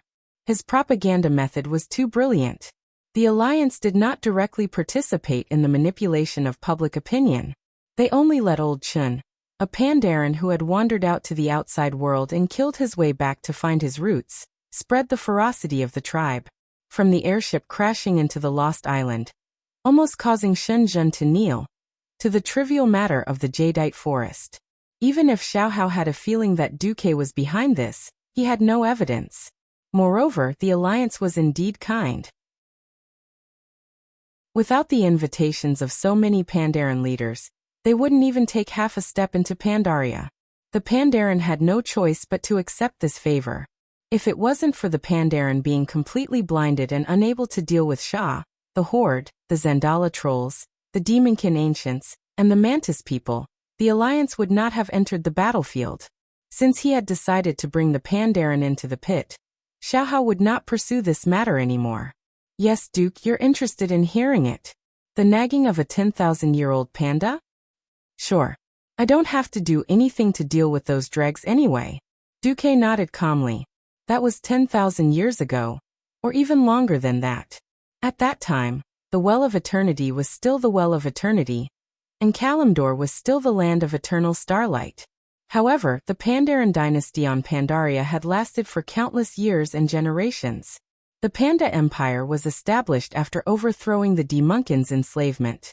The burden on the Panda Emperor was quite heavy in order to stand alone among the many powerful and warlike races of Pandaria. The Pandaren had no doubt that the current crown prince, Xiaohao, was definitely a future leader worthy of great responsibility. The crown prince had once cultivated in the Heaven Zen temple, and was a martial monk with great skills. He loved the people as if they were his own children, and allied with the outside world. His brilliant diplomatic skills ensured that the Pandaren lived in harmony with the Jinyu people, the monkey race, the Gumo, and the Yingu races. Other than the Mantis people and the Demonkin, he even became close friends with the monkey race's leader, the Monkey King. After the crown prince ascended the throne, history called him Emperor Xiaohao. According to the ancient tradition of the Panda Empire, the new emperor had to go to the Jadeite forest to visit the elders of the Jinyu people. The elders of the Jinyu people had the mysterious ability to predict the future through flowing water. But the prophecy that Xiaohao heard was unexpectedly cruel and terrifying. The night elves would provoke the Burning Legion, and the latter's iron hooves would completely destroy everything in Kalimdor, including Pandaria. Emperor Xiaohao, who had just ascended the throne, understood from that moment on that there was no more comfortable throne for him. His life would be full of ups and downs, and all the glory and wealth that belonged to an emperor would have no chance with him. He had to set off immediately and begin a journey of salvation that concerned the future of Pandaria. This journey was only bitter, and there was no joy. He could only succeed and not fail. Emperor Xiaohao, who petitioned for the people, had traveled many roads and asked many people.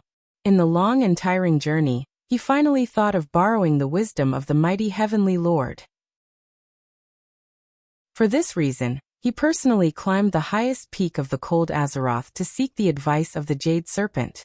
The Jade Serpent did not disappoint him. Here, Xiaohao finally found a way that seemed to be able to save everything. He had to release the burden on his body, purify his body and mind, and harmonize himself with the land of Pandaria. The Jade Serpent's mysterious answer made Emperor Xiaohao fall into deep confusion. What was the burden to let go of? How could he purify his body and mind? How could he become one with nature? Unexplainable questions made him lose the mood to ask about politics. He thought hard all day, but still could not understand the mystery in the Jade Serpent's words. Maybe it was because he was not capable enough?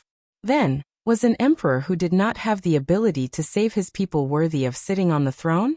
The sense of failure and powerlessness made him extremely depressed.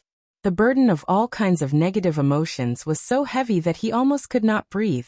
He felt that he could not hold on any longer. Seeing that his good friend was in great doubt and frowning, the Monkey King tried his best to help Emperor Xiaohao.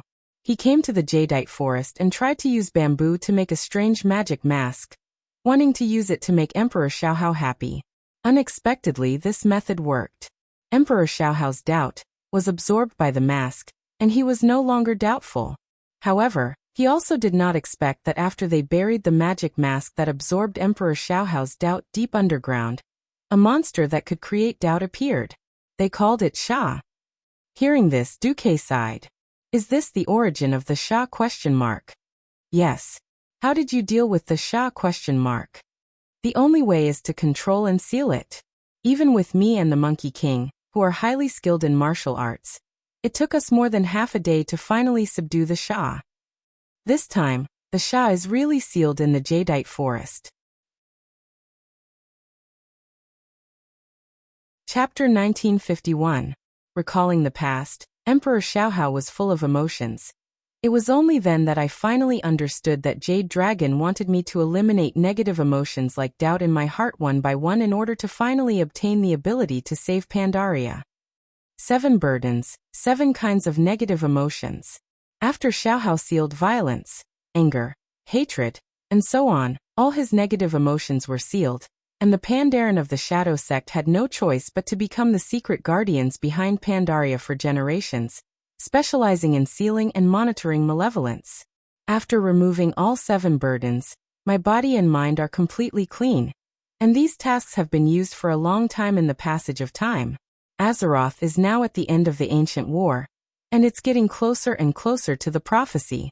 And I suddenly realized a problem. According to the method I used to save Pandaria, wouldn't the old enemy, the Mantis Men, also be saved? As if asking himself, Xiaohao stroked his beard. Duque nodded.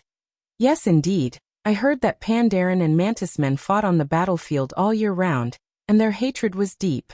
If it were me, it would be difficult to make such a decision easily.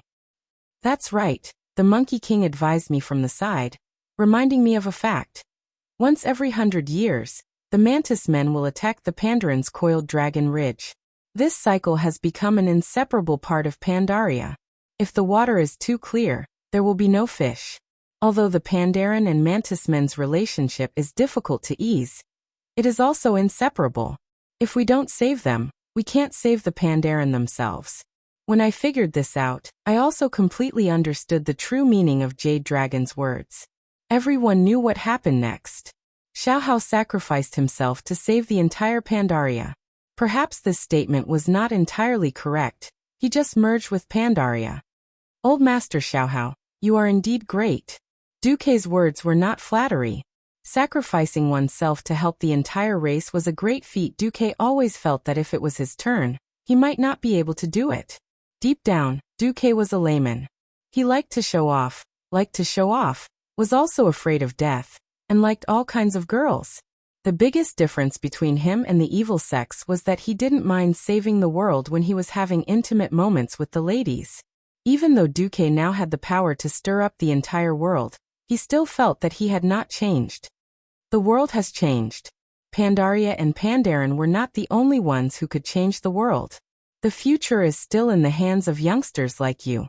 As he said that, Emperor Xiaohao, who had the appearance of an old panda man, suddenly had a glint in his eyes. Just this gaze alone made Duque think that pandas were actually ferocious beasts. Sure enough, in the next second, Xiaohao's words shook Duque to the core. There will be no fish when the water is too clear. I still want to emphasize this point. If it's fate, then I have nothing to say. But if it's deliberately nurturing hatred, then that's not advisable. That tribe led by Garrus. You were the one who let them into Pandaria, right? The old panda man's vision was indeed unique. As expected of a demigod powerhouse who had existed in this world for more than 10,000 years. Duque was speechless, but after thinking about it, it made sense. On Thunder God Island, the Alliance fleet had certainly shown its muscles.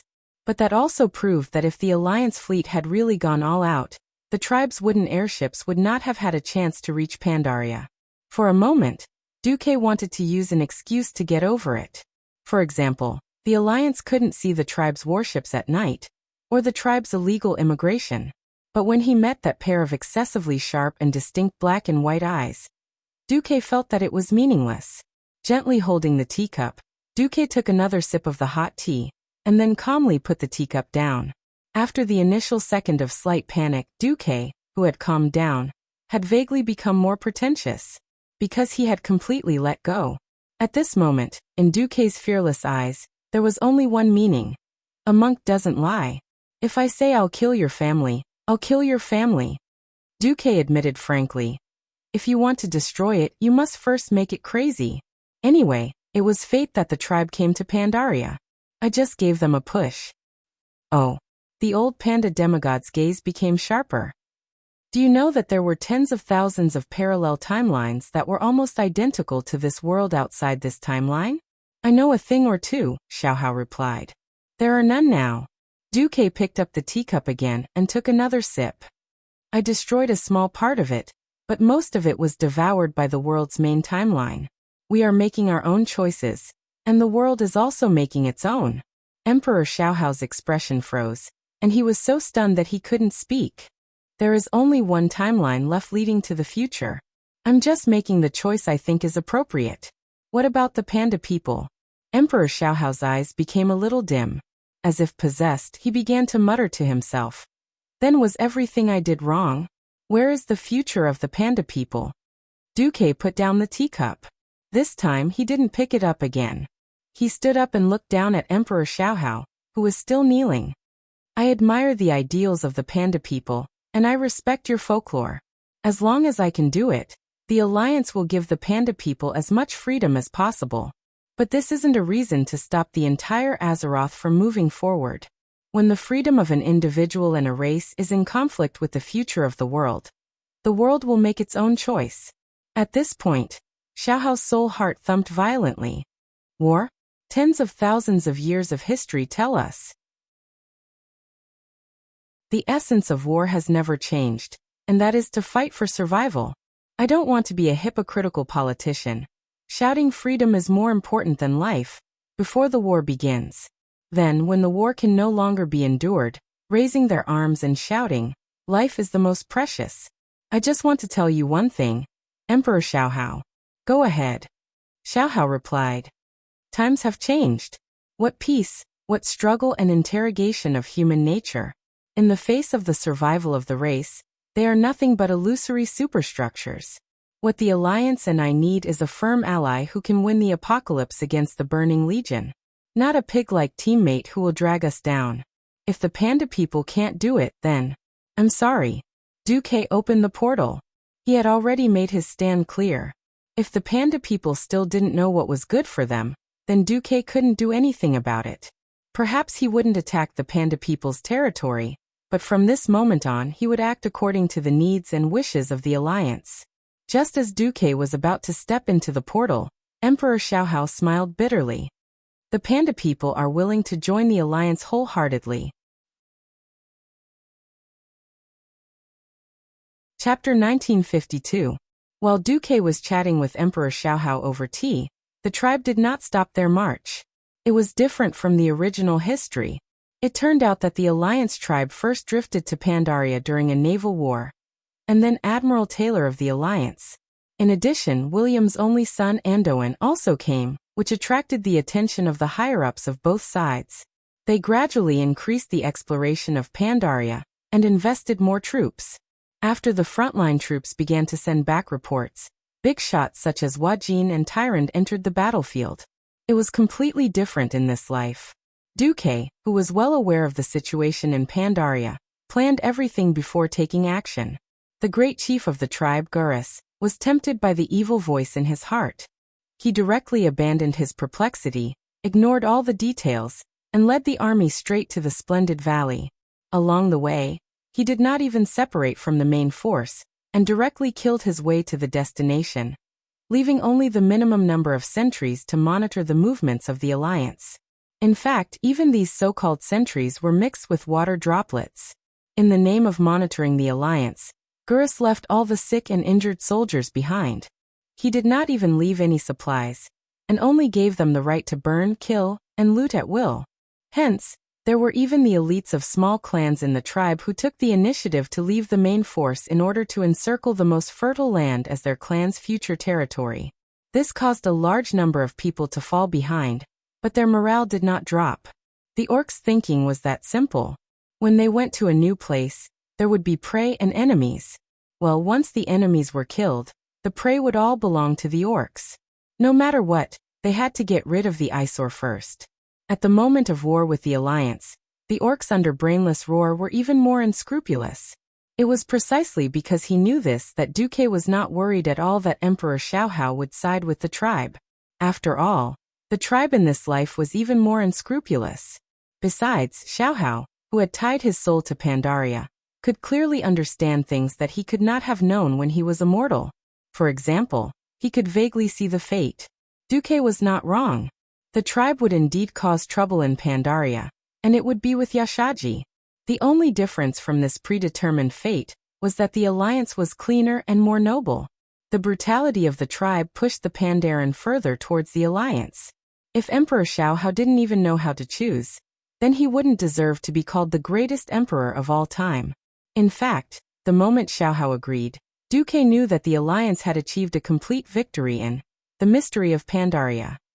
All that was left was to follow the flow of fate. Just as he stepped through the portal, Duque turned around and smiled. Things like abscesses will only rot the body if left unattended. Sometimes he had to be ruthless and let out the pus and blood before cutting off the rotten tissue. We can still hope for a full recovery. Emperor Xiaohao was stunned, and then he stroked his beard and smiled bitterly. Of course, he knew what Duque was referring to. On the other side, the horde was marching in. Without the hindrance of the alliance, Xiaohao told the leaders of the Pandaren organizations in their dreams to evacuate the civilians in advance. The advance of the horde became unusually smooth. Under the guidance of Yashaji's mind, Garrush headed west from the north of the Emerald Gorge almost without any obstacles. As long as he entered Kunlai Mountain and passed through the Gate of God, he would be able to reach the splendid gorge. Originally, Garrush wanted to go in a straight line and let his subordinates cross the lake and head west. Unfortunately, this was the territory of the ink-fin goldfish people. Although Vasht had told the goldfish people to hide and pretend that there was no danger here, no one knew who the F***CK told them, or who the F***CK mentioned that Dooku had drowned 1,000,000 orcs in a battle 30 years ago. For once, Brainless Roar was wise and actually changed his mind. The Horde army went all the way south and arrived near the Thunder Forest of the Emerald Forest. Through the bridge built by the Pandaren, They entered the misty boardwalk from the west, turned north, passed through the ancient road, and finally arrived at the Gate of God. On the ancient road, Brainless Roar suffered the first large-scale attack of the Alliance. The shameless Dooku ordered some flying warships to cover the transport ships into Pandaria, and laid more than 10,000 new magic mines at the exit of the ancient road. This type of landmine was different from the traditional triggering landmines. It had to absorb enough earth elements before it could be activated. After absorbing enough earth elements, the surface of the mine would be covered with a layer of soil. It looked no different from an ordinary stone. Therefore, there was no need to bury them at all. They just let the flying transport ships circle in the sky and open the big belly of the ships, as if they were laying eggs. Then, when a group of Horde warriors walked past the pile of delayed triggered mines, an inexplicable premonition of impending disaster suddenly spread in the heart of the Horde's vanguard commander, General Nazgren. Retreat! Retreat! He immediately screamed, but he was still a step too late. A crimson flame erupted from the ground, like a small-scale volcanic eruption, and instantly exploded in the middle of the 3 rows of infantry. Almost in the blink of an eye, 2 squads of soldiers, Kukuran, who had gone through countless battles and gladiators and was recognized as the best fighter and the most loyal to Great Chief Garrush, were turned into ashes. The rest were all crippled with broken arms and legs. Enemy attack! Enemy attack! The large group of Horde warriors in the middle and at the back nervously gripped their weapons and looked around. Unfortunately, there was nothing. What happened? Garrush walked out from the middle of the troops. General Nazgren reported everything to his great chief. I'm familiar with this smell, no need to ask. It's the usual trick of the despicable people taught by that damn Duke Marcus. Don't worry, this is our enemy being afraid. Garrush said rudely. Pass the order, speed up. But Nazgren looked troubled. I don't care what method you use, I just want to see the results. With that, Garrush returned to his guards. This world was magical. For example, they had professions. And the warrior profession had the magical skill, Shield Wall. The most exaggerated scene of human mind clearing in the history of the Horde appeared. Countless warriors of the Horde, regardless of their levels, were all lined up at the front line. They used their warrior skills to deflect the terrible damage, all for the sake of creating a safe path for their compatriots. Boom. Boom boom boom. No one knew how many professional warriors had their legs blown off, but they did not choose to become injured. Instead, they used themselves as mine-clearing tools and rolled to the unknown road ahead. Duque, along with many alliance leaders, watched this scene quietly in Naxxramas and did not speak for a long time. Jaina sighed. Heroic warriors, unfortunately following a stupid and crazy leader. They have a better way to solve the problem. Jurban also sighed. Unfortunately, with their wisdom, they can only come up with this slightly tragic and stupid solution. Chapter 1953. Duque was speechless at Braindead Roar's IQ and EQ. In his opinion, he had at least 10,000 ways to solve this problem. For example, he could find a few unlucky people to test the triggering mode of the landmines. Was it pressure sensing, biological sensing, or elemental sensing? If he found a way, it would be better to let the goblins install rollers to open the way. Unfortunately, his brain was not good, and he was not knowledgeable enough. Duque snapped his fingers. Second stage. Soon, the advancing Horde army discovered that another nightmare had arrived. Countless small robots with 2 ridiculous mechanical legs and big red flashing lights on their heads charged at the Horde with ridiculous steps. If there was a veteran general like Varrock Salyafar in the Horde army, he would definitely not be unfamiliar with these things. Because it was the nightmare that he had brought to the Horde in the 2nd year of the Dark Portal. Mobile alarm system. Nearly 30 years ago, the magical craftsmanship of the gnomes had created a special robot called Demon Spirit by the players of the Celestial Empire. What the Horde was facing now was the upgraded version of the Demon Spirit of the Journey to the West. What did that mean? The Demon Spirit that would send you to the Western Paradise. Although the Horde warriors were extremely vigilant, they could not avoid the Demon Spirits, that were charging at them from all directions when the front was clearing the mines and the middle and rear parts of the army were completely blocked. As a self-destructing unit, this new type of robot used 2 layers of armor. There was a thick layer of baffle at the front, and the outermost layer in the other directions was a thin iron sheet that was easy to break. Between the 2 layers of armor, there was a large amount of small metal lumps and scraps left over from metallurgy and manufacturing. When a demon spirit rushed into the midst of the Horde soldiers, the Alliance thief in charge of controlling it from afar would press a designated button while invisible. Through elemental control, the demon spirit would send all the Horde soldiers within a 10-meter radius to the Western Paradise. Bang! Bang! Bang! Flesh and blood flew everywhere. Broken limbs spun in the air. The continuous explosions brought great panic to the Horde. Unfortunately, the Orcs' strength lay in close combat. When the Darkspear trolls left the Horde lost their best hunters and archers. It was not that the Orcs did not have hunters, but they were not as good as the trolls. Very quickly, not only the front of the group, but also the back of the ancient road, tens of thousands of Yao spirits that were flickering with dazzling red light caught up. They were like the messengers of death, and also like the whips of God that drove the Orcs away. They stimulated the nerves of the tribal warriors even more. I give the order. Everyone split into echelons and charge forward. Brainless Roar finally couldn't help but issue a rather rash order. Batches after batches of tribal soldiers began to form a single line, charging forward every 20 meters. Rumble, rumble, rumble. The continuous explosions created a cruel and bloody path of death. On Naxxramas, Hoof was a little puzzled. Why don't we just send the flying fleet in? This is bloodletting. Queen Sylvie's eyes flashed. If we go all out, we can just shoot down all the airships in the sea around Duroder. There's no need to go through so much trouble. Mirrodin continued, but we also don't want too many powerful tribal warriors to obtain the power of Yashaji. After all, no one knew to what extent the so-called evil chi could strengthen ordinary soldiers. If every tribal warrior became a humanoid tank, then the Alliance would have a headache. So we reduced the number of tribal soldiers in advance? Hoof seemed to understand. Yes, not bad. Imriel, you've improved. Duque praised her. I feel like you guys are a little like Eridar. Duque firmly denied this. He activated the holy light in his body on the spot. Immediately, Duque's body shone with a golden light, even brighter than the god of light. Tyrande was annoyed. Come on, who doesn't know that you can use your shadow form to sneak into the Burning Legion? Duque was speechless. Speaking of which, that was a very long story.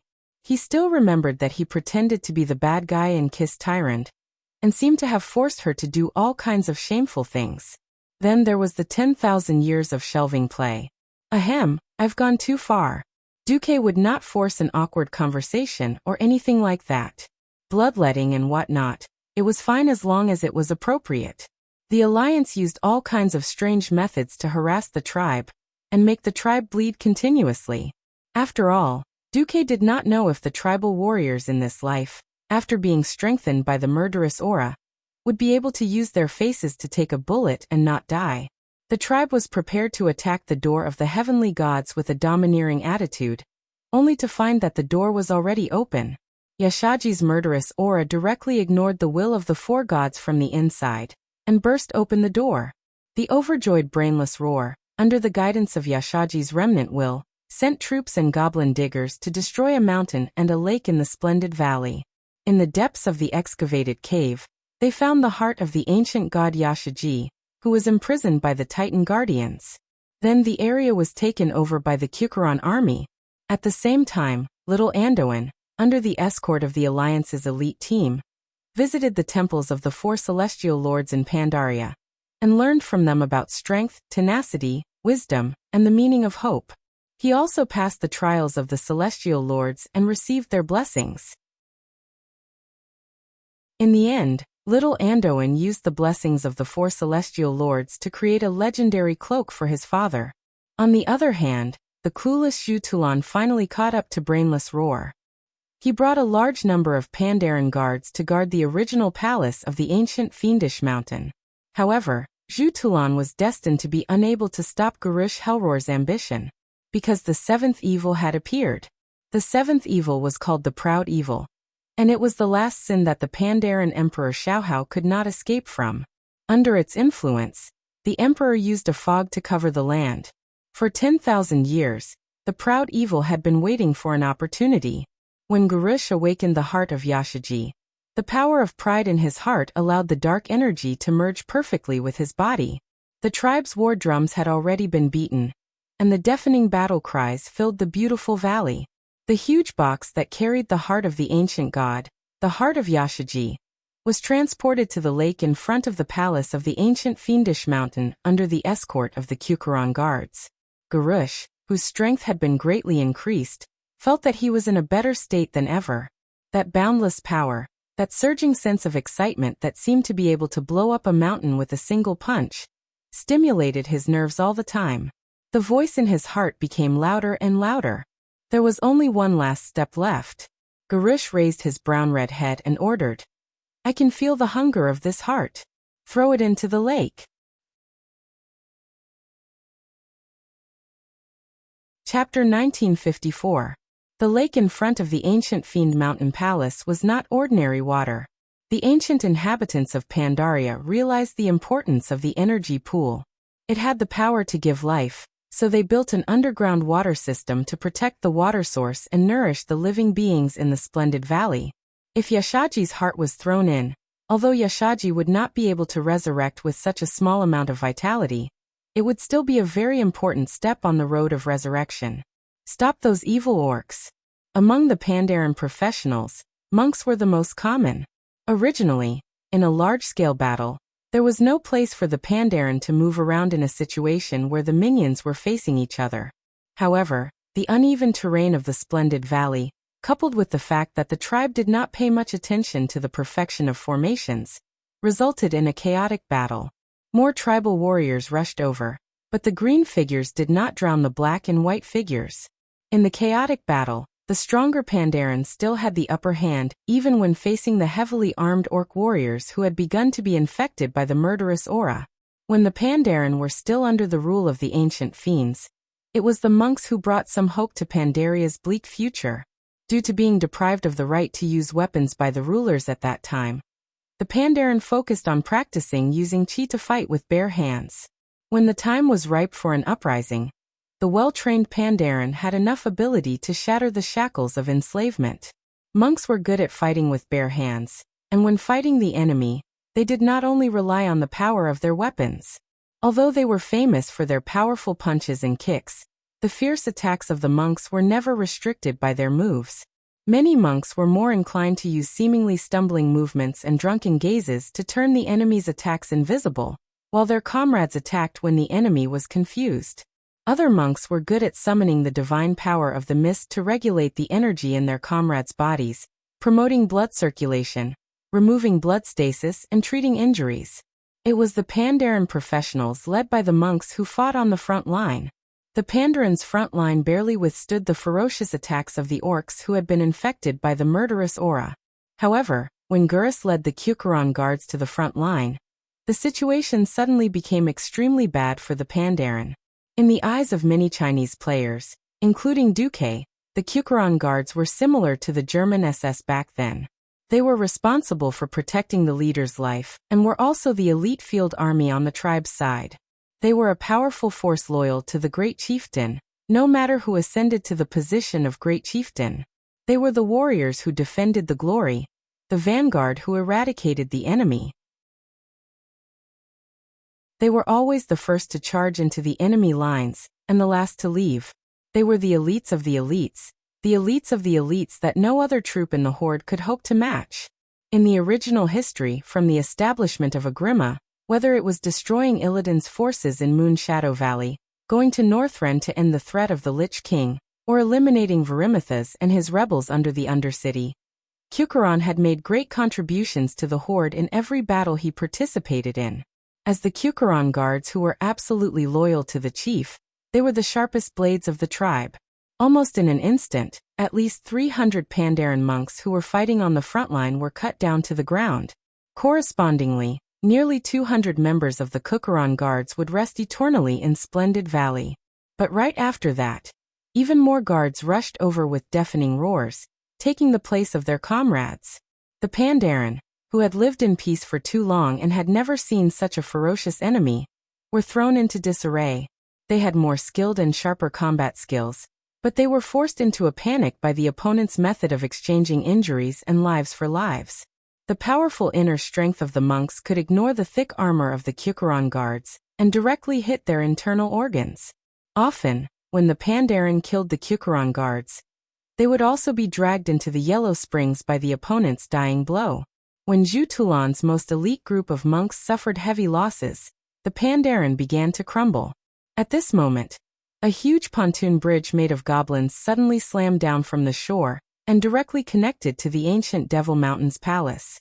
Great Chieftain Gurus carried the famous Bloodhowl and strode onto the pontoon bridge. Suddenly, a gust of wind rolled up from the other end of the pontoon bridge. The wind quickly gathered into a ball, revealing the figure of the Shadow Sect's leader, Zhu Tulan. "Enough!" Zhu Tulan shouted. He stretched his left hand forward and made a sword gesture, while his right hand kept his unique two-handed hammer behind his back. Half of the Pandaran's face was covered by a bamboo hat, but there was a pair of black and white eyes full of anger. "You have gradually drifted further and further down the path of evil." Hell scream. "But it ends here." Ha ha ha ha. Gurus let out a burst of wild laughter. He waved his left hand and bared his teeth. "Get lost, Pandaren. This is an unstoppable force." Zhu Tulan snorted coldly. "Your father had also dabbled in the so-called unstoppable force." What happened? No, what decision did he make in the end? When Zhu Tulan said this, Duque, who was watching the screen, suddenly felt that the sky was falling. It was all his fault for stirring up trouble. If this was the original history, of course, Lord Howl would have fought Manaroth to the death. It could be said that he had been enlightened after seeking benevolence. The problem was that in this life, Lord Howl had become a great hero of the tribe. He had participated in many battles against evil, and had even fought Si-Thun before retreating. In the end, when he died, he still followed Duque. In the eyes of the Alliance, this was glory. Of course, in the eyes of brainless Howl, this was a disgrace. His father had given up the powerful power of the devil's blood. It was a good thing to wash his name clean, but the bad thing was that he kept his promise and went to serve a human demigod after his death. Well, in a sense, Zhu Tulan's mockery was very successful. Roar, roar, roar. Brainless Howl was completely enraged. With a momentum that could kill 18 generations of Zhu Tulan's ancestors, he charged on the pontoon bridge and swept toward Zhu Tulan like a gust of wind. The elephant trunk axe, Bloodhowl, emitted a terrifying blood aura as it drew a mournful arc in the air. Every time Gurus swung his arm, he was filled with anger as if he wanted to split the abominable Pandaren in front of him in half. If it had been an ordinary expert who had stepped into the realm of heroes, he would probably have been defeated within 3 moves. Zhu Tulan nimbly dodged the violent axe. He was clearly only an inch away from the axe several times, but it was so close that it was worlds apart. Brainless Howl never hit Zhu Tulan. Zhu Tulan saw an opportunity. When the axe slammed into the wooden planks of the pontoon bridge, Brainless Howl was stuck for a moment when he was about to pull the axe out. At that moment, Zhu Tulan made his move.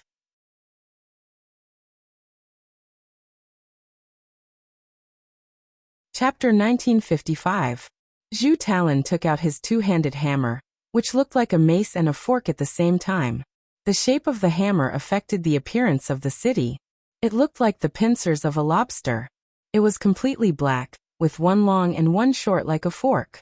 There were cone-shaped spikes on all sides of the hammer's head. Whoever was hit by it would be left with a bloody hole.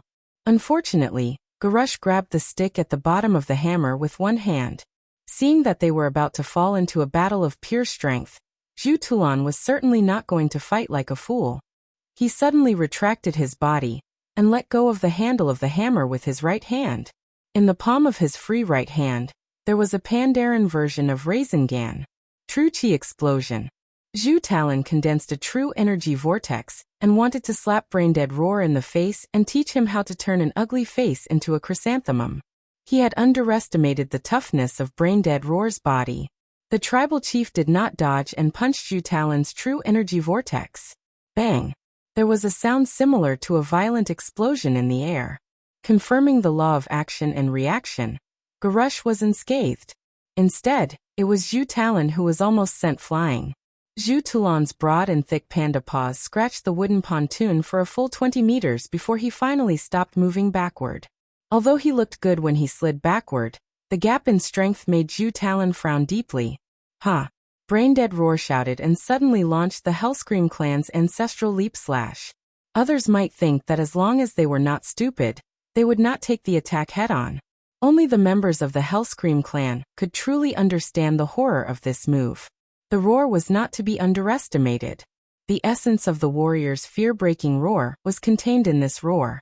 If it was a slightly weaker opponent, they would have died on the spot after being shocked by this deafening roar of at least 300 decibels. This was not only a declaration of combat strength, but also a suppression of willpower.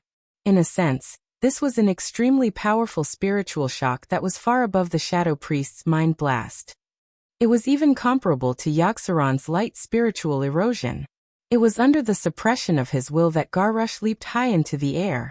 His huge body drew an arc of death in the air, and the mournful red light on his blood roar was so bright that the lake beneath his feet was suffused with a crimson color. Garush felt that he had succeeded. But he had overestimated his skills and underestimated Zhu Talon's willpower. After being controlled by Sha once, Zhu Taban struggled out of his mental confusion. His willpower had more than doubled. The dignified Shadow Trace sect leader, who was in charge of suppressing Sha, was actually controlled by Sha. What kind of humiliation was that? In the face of shame, some people were unable to recover from the setback and sank into depravity. Some people became braver and stronger as they suffered setbacks. It was clear that Zhu Talon belonged to the latter group. Zhu Talon seemed to be in a daze for a moment, but it was only when Blood Roar slashed at him that he revealed his prowess as a martial arts master of the Shadow Trace sect. The hammer that looked like a lobster's pincers stuck out at just the right time, and easily diverted the impact of Garush's slash. It was as if Garush had thrown the bloodhowl out himself. What shocked Garush the most was that he felt a strange repulsion. Blood Roar was rejecting him. To be more precise, it was rejecting the killing intent in his body. This was the real reason he had been disarmed by Zhu Talon and thrown away Blood Roar. What? Are you saying that I'm not good enough for you? Blood Roar. Garush roared in his heart. He was furious. His pride and anger drove him on. On the other side, Zhu Talon was overjoyed that he had successfully disarmed his opponent. But as soon as he turned around, he saw a fist the size of a water tank rapidly enlarging in his field of vision. It was a right hook without any fancy tricks. The only thing special about it was that it was fast. Ruthless. At that moment, Zhu Talon felt as if he had been hit by the ram of a human warship. Zhu Talon was sent flying by the punch and smashed through the guardrail of the pontoon behind him. Just as he was about to fall into the pool, his black eyes suddenly turned, and clarity returned to them. With a magnificent movement of the white crane's wings, coupled with his lightness skill, he tapped the surface of the pool with his sharp panda claws, causing ripples to appear on the calm surface. The next moment, he flew into the air and used the rising dragon fist to perform a physical reconstructive surgery on Garush's trapezoidal chin. Brainless Roar was sent flying and crashed onto the pontoon in a sorry state. Zhu Talon stood on one of the guardrails of the pontoon and shouted, "I've dealt with both the Minotaurs and the Trolls. No wonder they left their tribes and left you. You really don't deserve to be their great chief." As he spoke, Zhu Talon leaped 30 meters into the air. Then, with the momentum of a falling comet, he gave the fallen Garush a heaven-crippling kick. If the kick landed, Brainless Roar's head would definitely explode like a rotten watermelon, splattering ketchup all over the ground.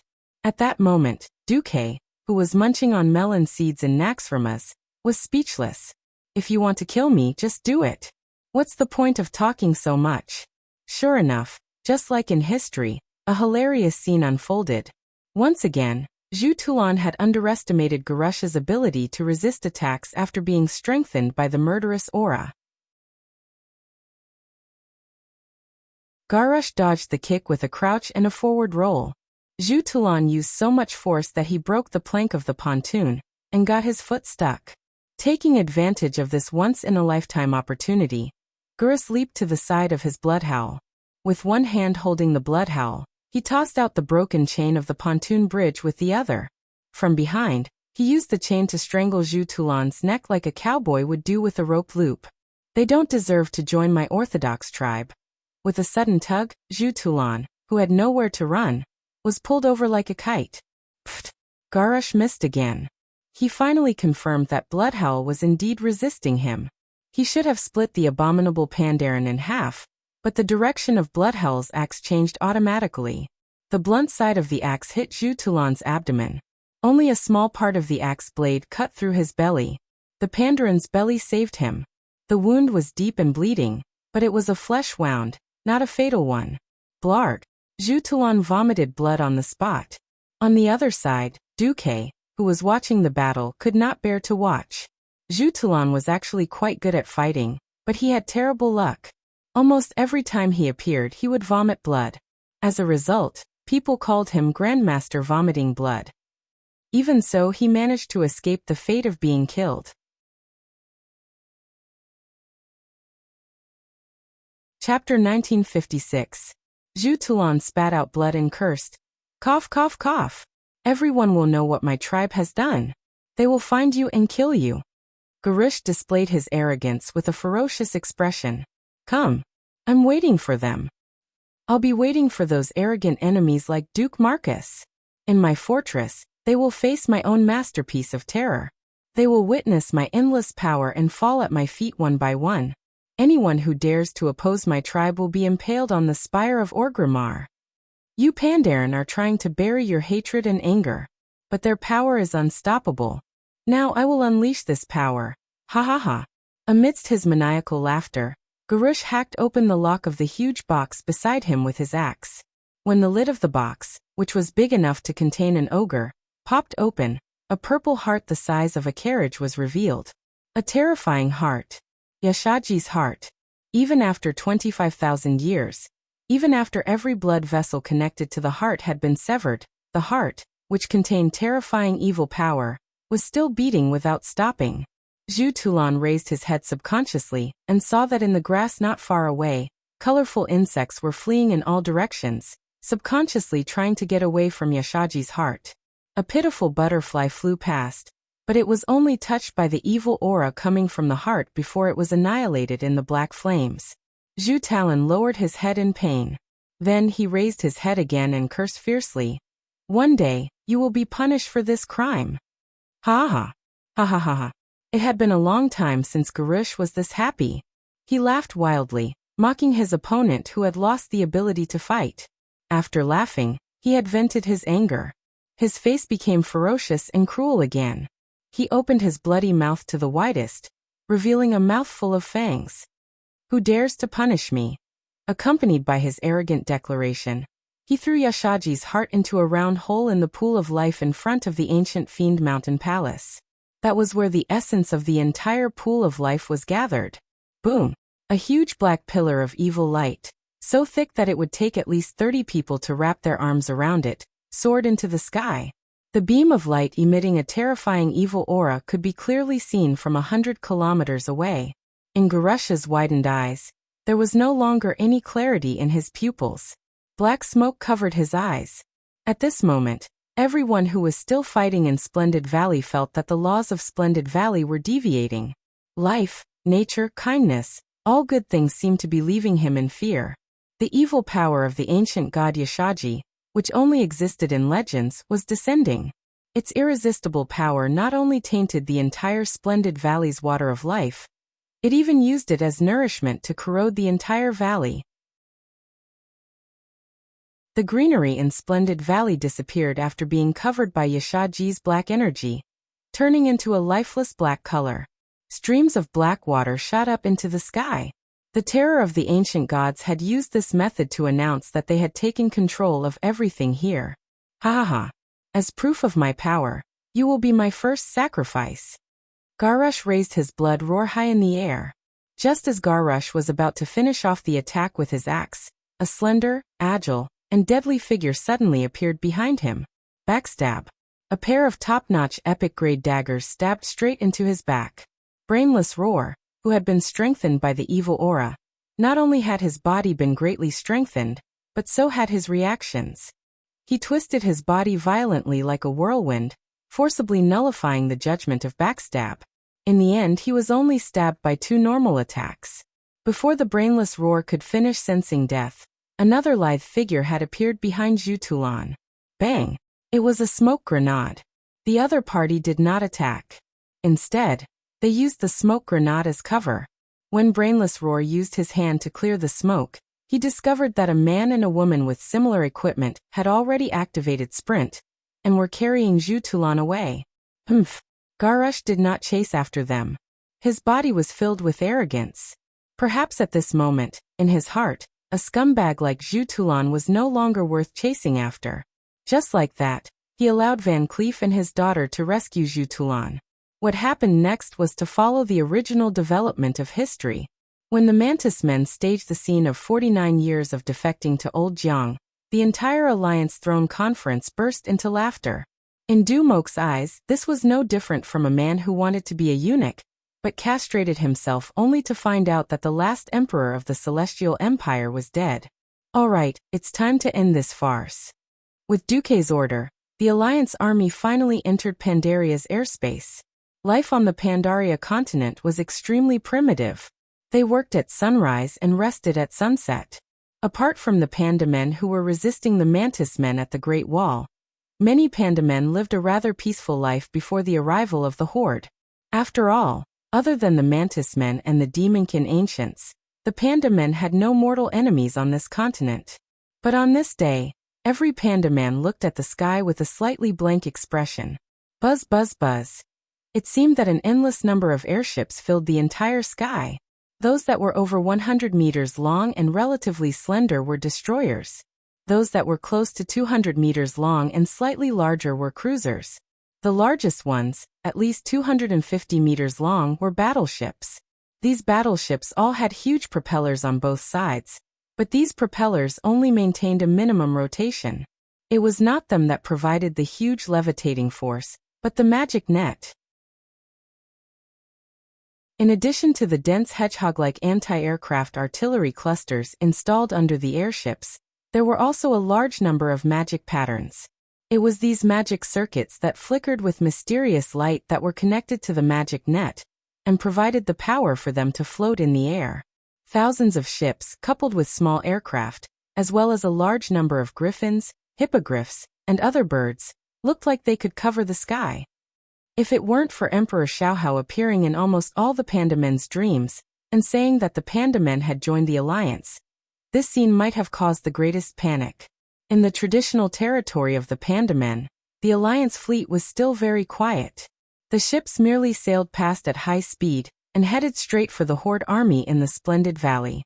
However, on the high-altitude outlying islands in the western part of Pandaria that were far from the mainland and only connected by bridges, Mantis Plateau, the Alliance fleet began to bombard the ground with artillery.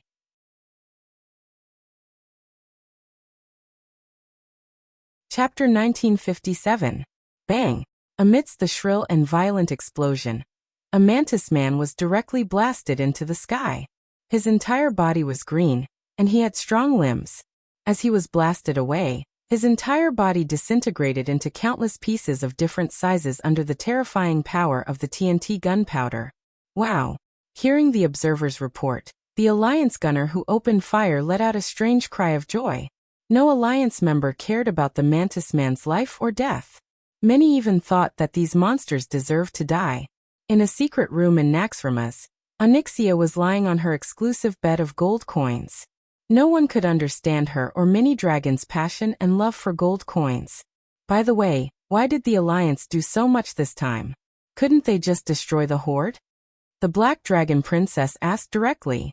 In fact, it wasn't just her who wanted to ask. Many people in Duque's harem wanted to know. For example, Kalia was quite dissatisfied with Duke's method of fishing and enforcing the law, but the well-behaved her chose to remain silent. Not objecting did not mean that she agreed. At this time, Jaina, Tyrant, and the other girls were also looking at Duque. Duque pursed his lips. That's right. I also think that letting Garush go to Pandaria, then letting him obtain the power of Yashaji's heart, and then using this as an excuse to destroy the Horde seems a bit redundant. Just the Horde declaring war on the Alliance is enough to destroy the Horde, isn't it? Yes. Jaina, Elucia, and Aurelia, who had a bad impression of the Horde, all felt the same way. Duque shrugged. The original purpose of the Alliance was to fight against the Horde invading Azeroth. That's right. But over the years, the Alliance has become a coalition of righteous organizations centered on Azeroth to fight against the Burning Legion, the Ancient Gods and other evil gods, as well as the evil elemental lords. Duque emphasized. Since we call ourselves righteous, we have no reason to kill an entire intelligent race that has nothing to do with evil. Everyone finally understood that the Horde was an organization, and the Beastmen were a race. The two could not be confused. Kalia raised her slender hand. Then, is it just to let Garush spread the power of Yashaji? Duque sighed. First of all, Garush is the great chief of the tribe, not the Alliance or anyone in the Alliance. Secondly, the one who single-handedly put Garush on the throne of the great chieftain was Thrall, and the ones who agreed with him, worshipped him, and approved of his every action were none other than the majority of the orcs who were traditional orcs. Duque pressed his hands on the armrests of his chair. If Garush is the culprit that led to the destruction of the Horde and the imminent extinction of the Beastmen, then every Beastman or his supporters is an accomplice. They're the ones who mechanically copied Draenor's barbaric laws of survival and applied them to Azeroth. When Duque said this, Jaina sneered. Isn't it? When they could defeat the humans, they would slaughter every single human in the village. When they couldn't win, they would be captured. They didn't have the awareness of a loser at all. They actually had the nerve to preach in the new tribe that Beastmen will never be slaves and made themselves into victims. Do they really think we've all lost our memories? Queen Sylvanas was the most radical. She raised her hand, and a sharp blade made of pure air elements turned from nothingness into a solid object and fell into her hand. She nimbly played with this dagger-like thing, her eyes cold. The elves will never forget the crime of burning down the Eversong forest. Kalia asked Duque. If the Horde did not use the power of Yashaji and only fought with the Alliance with their current strength, what would the Alliance do after winning? Duque sighed and shook his head. That's an untenable assumption. A long time ago in the future I saw, they still chose this path. But if that's the case, probably, after defeating the Horde, I will exile all the former members of the Horde to Draenor. What else was there on Draenor? A continent that was collapsing day by day, with fewer and fewer resources. Now, except for the necessary sentry towers, the Alliance and the Horde had almost withdrawn all their manpower from the Draenor Void continent. Isn't this still asking them to wait for death? Kalia was a little sympathetic. Jaina was agitated. Azeroth doesn't belong to them at all. They are downright invaders. In the past, the Burning Legion gave us too much pressure. Duque only brought those traditional beastmen from Draenor to Azeroth for the sake of fighting evil together, and for the sake of humanitarianism. But, enough Kalia. Look at how these despicable greenskin people are treating us. As soon as they gained a foothold, they couldn't wait to provide us with endless territory for them to hunt. We refused, and they directly declared war on us. How can we keep such ingrates? Kalia was speechless for a moment.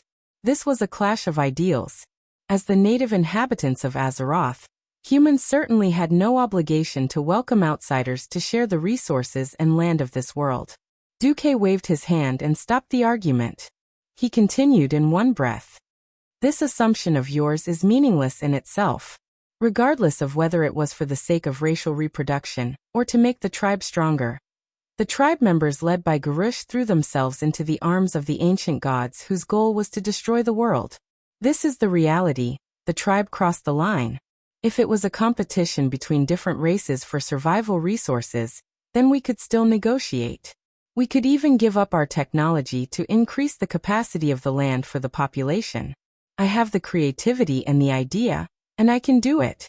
I'm sure everyone has seen the hybrid rice that I had my subordinates develop. More yield per moo, more food, and less land to feed more people.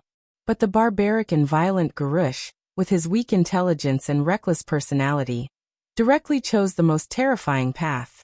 He knew that it was the temptation of the ancient Godashak, but he still chose to accept the power of destruction. Does everyone know what the ancient gods did back then? If not for the descent of the Pantheon Titan, the soul of Azeroth would have been completely corroded, the earth would have collapsed, and even the entire planet would have been drained dry and fallen into destruction. This is the reason why the Alliance will not tolerate the existence of the ancient gods and the Burning Legion. The women in the harem were silent. This was the final conclusion. Perhaps the Alliance did indeed suppress the survival space of the tribe, but the two organizations with different ideals and different composition were originally competitors. Since the tribe chose the most terrifying path of destruction, then it must be truly destroyed.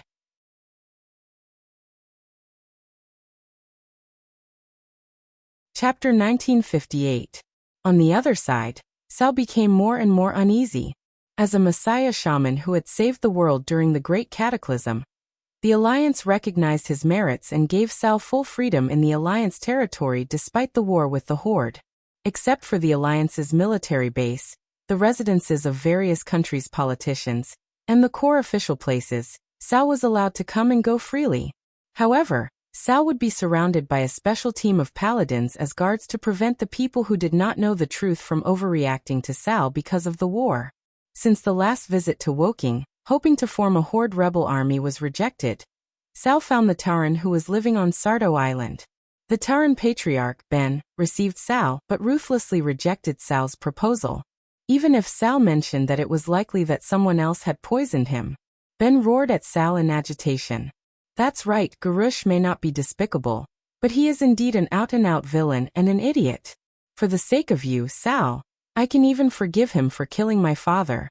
But I absolutely cannot tolerate that he actually supported the Tauren traitor, Magatha Grimtotem, who is likely to have killed my father, to occupy the Tauren territory. This is the greatest blasphemy to the spirit of our ancestors. Sal, the Horde is finished. The moment you gave in to those brainless traditional orcs and gave the position of great chieftain to a brainless idiot, the Horde was finished. You don't have to persuade me. It is impossible for me and my people to join the Horde again. The Tauren can no longer trust a so-called ally who once stabbed them in the back. Thrall, who was in pain, finally borrowed the Alliance's teleportation portal and airship to come to the new Undercity. He found his last old friend, Dranos Salyafar, whom he had wanted to groom into a great chief, the current leader of the Forsaken. Once again, Sal was splashed with cold water. Sal, did you know? In order to create, focusing Rainbow, and destroy the Alliance's fortress, Garush actually promised a Nastrian the position of the Forsaken leader. Sal's heart skipped a beat. Different races, different positions. Garush had undoubtedly crossed the line again by doing this. If the great chieftain could replace the leader of a horde at will, what else would he not dare to do? Garush stopped seeing me as an orc a long time ago. In his eyes, I was a beastman loser who couldn't even be compared to a dead human. Losers have no right. Their only duty was to serve as cannon fodder for the tribe. Be it me or the entire Forgotten Ones, we are just his tools of war. But this... Sal was interrupted before he could finish. He's not the only one who thinks this way. The orcs of the traditional faction all think this way. Currently, the majority of the Forgotten Ones were once beastmen. When we were alive, we fought for the tribe until the last drop of blood, and we are still willing to fight for the tribe after death. But the tribe today is no longer our tribe. Thrall, do you understand? Sal's mouth was full of bitterness. He wanted to say, I understand. But he could not bring himself to say it. Once he said such hypocritical words as a living person, he wouldn't be able to forgive himself. In the end, there was only a sigh. All the former allies had abandoned the tribe.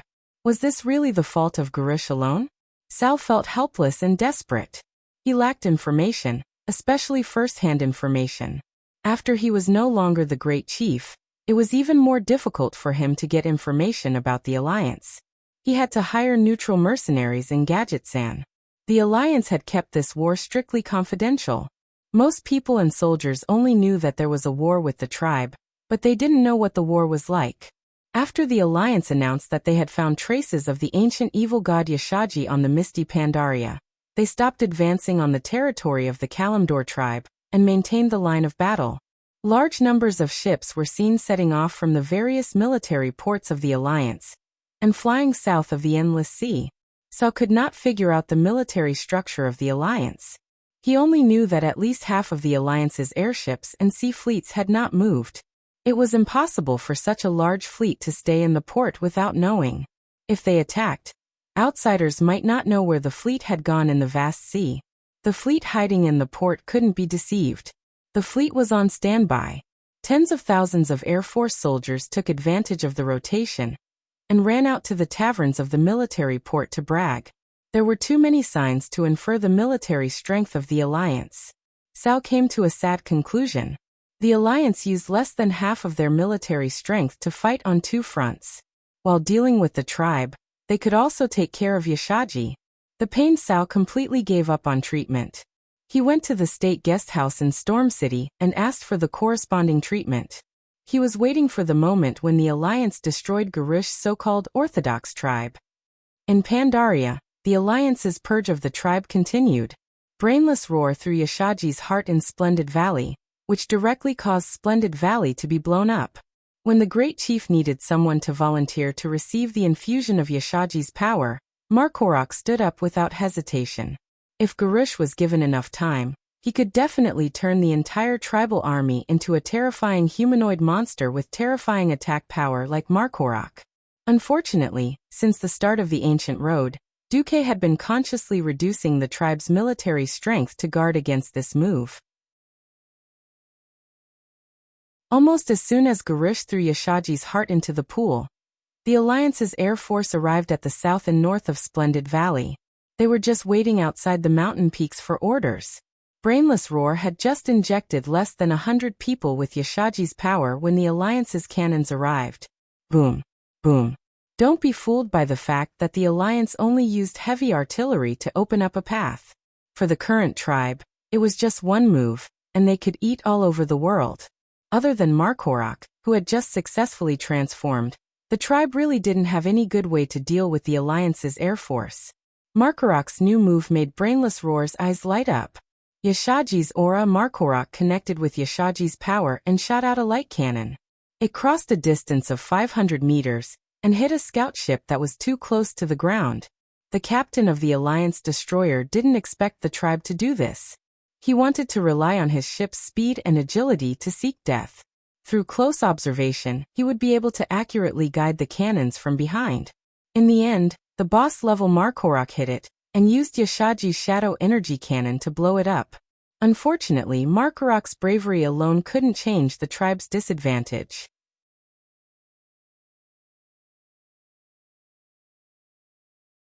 Chapter 1959.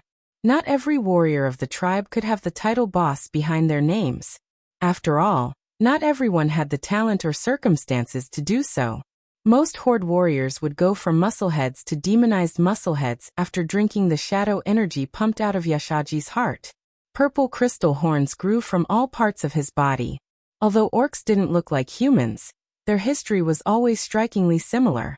30 years ago, Garush's father, Grom, drank the demon's blood and turned from reddish-brown to green-skinned, gaining power. It was like reincarnation. This time, it was his son's turn. But it was still the traditional orcs who caused trouble. None of the orcs present felt that there was anything wrong. In Naxxramas, a tall, burly green figure appeared beside Duque. His translucent body told the world that he was a heroic spirit. Grom Hellscream. He had become the first orc to demonize under Ghoul, Dan's bewitchment. Duque could do many things, but there were some things that he didn't want to hide from his own people. Grom's mouth was trembling, and bean-sized tears slid down his bold cheeks. He knew that the Horde had declared war on the Alliance. When there was no war, he was more like a bystander, quietly watching the development of the Alliance and the Horde. As a super-old warrior who had experienced 3 battles at the Dark Portal, he had seen more and knew more than ordinary orcs. He never thought that he was a good father. He just followed the way his father had taught him and taught Garush. if you didn't count the years when the dark portal was closed. Deep down in his heart, he was proud that his son had become the great chief, but he had never imagined that it would be his son who would bring the tribe to its current state of eternal damnation. Seeing his son walk the same path as him, but one that could easily destroy the horde, he was angry and full of grievances.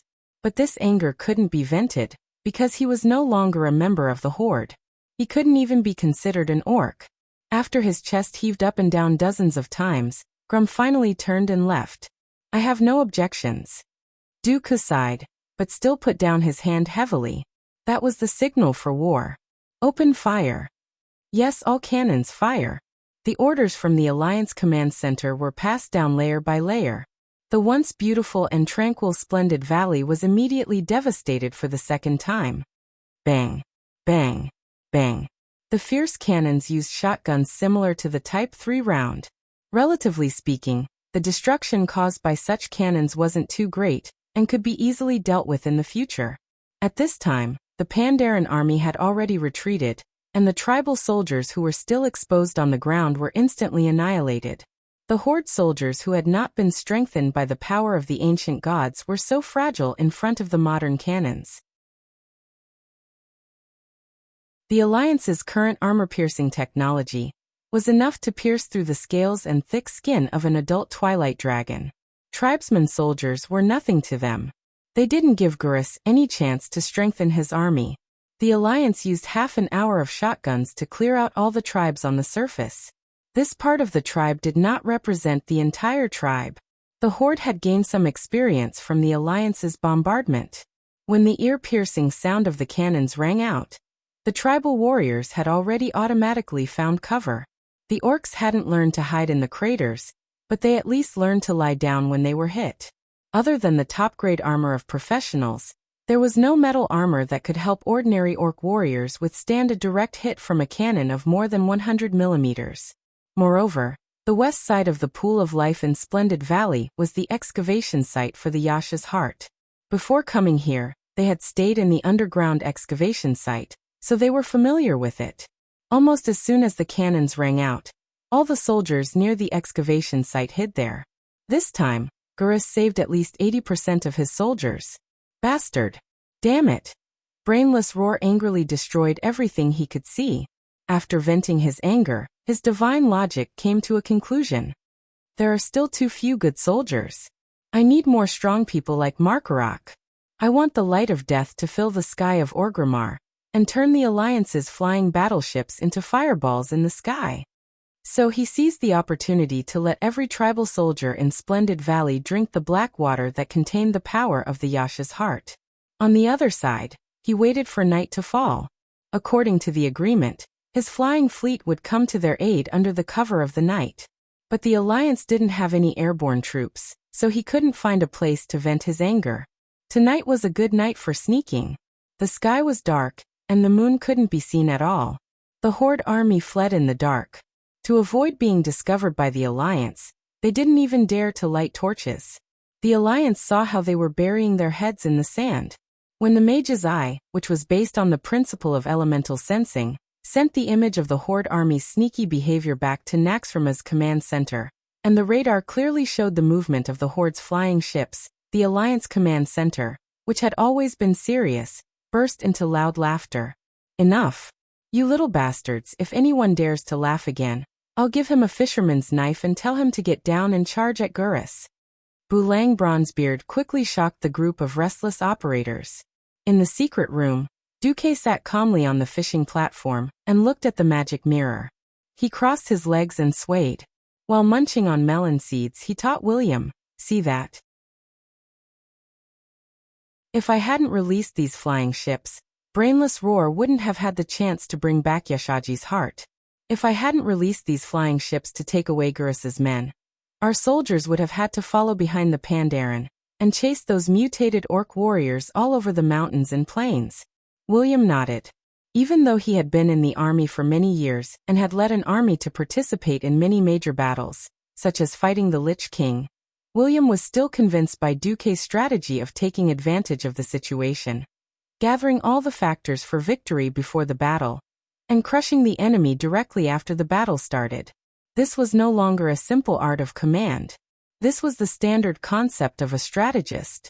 The Horde soldiers finally returned to the familiar flying ships, trembling with fear.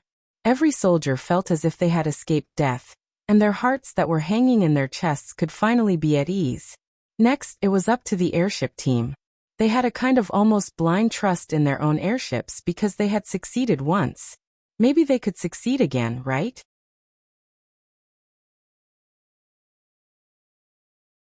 Chapter 1960.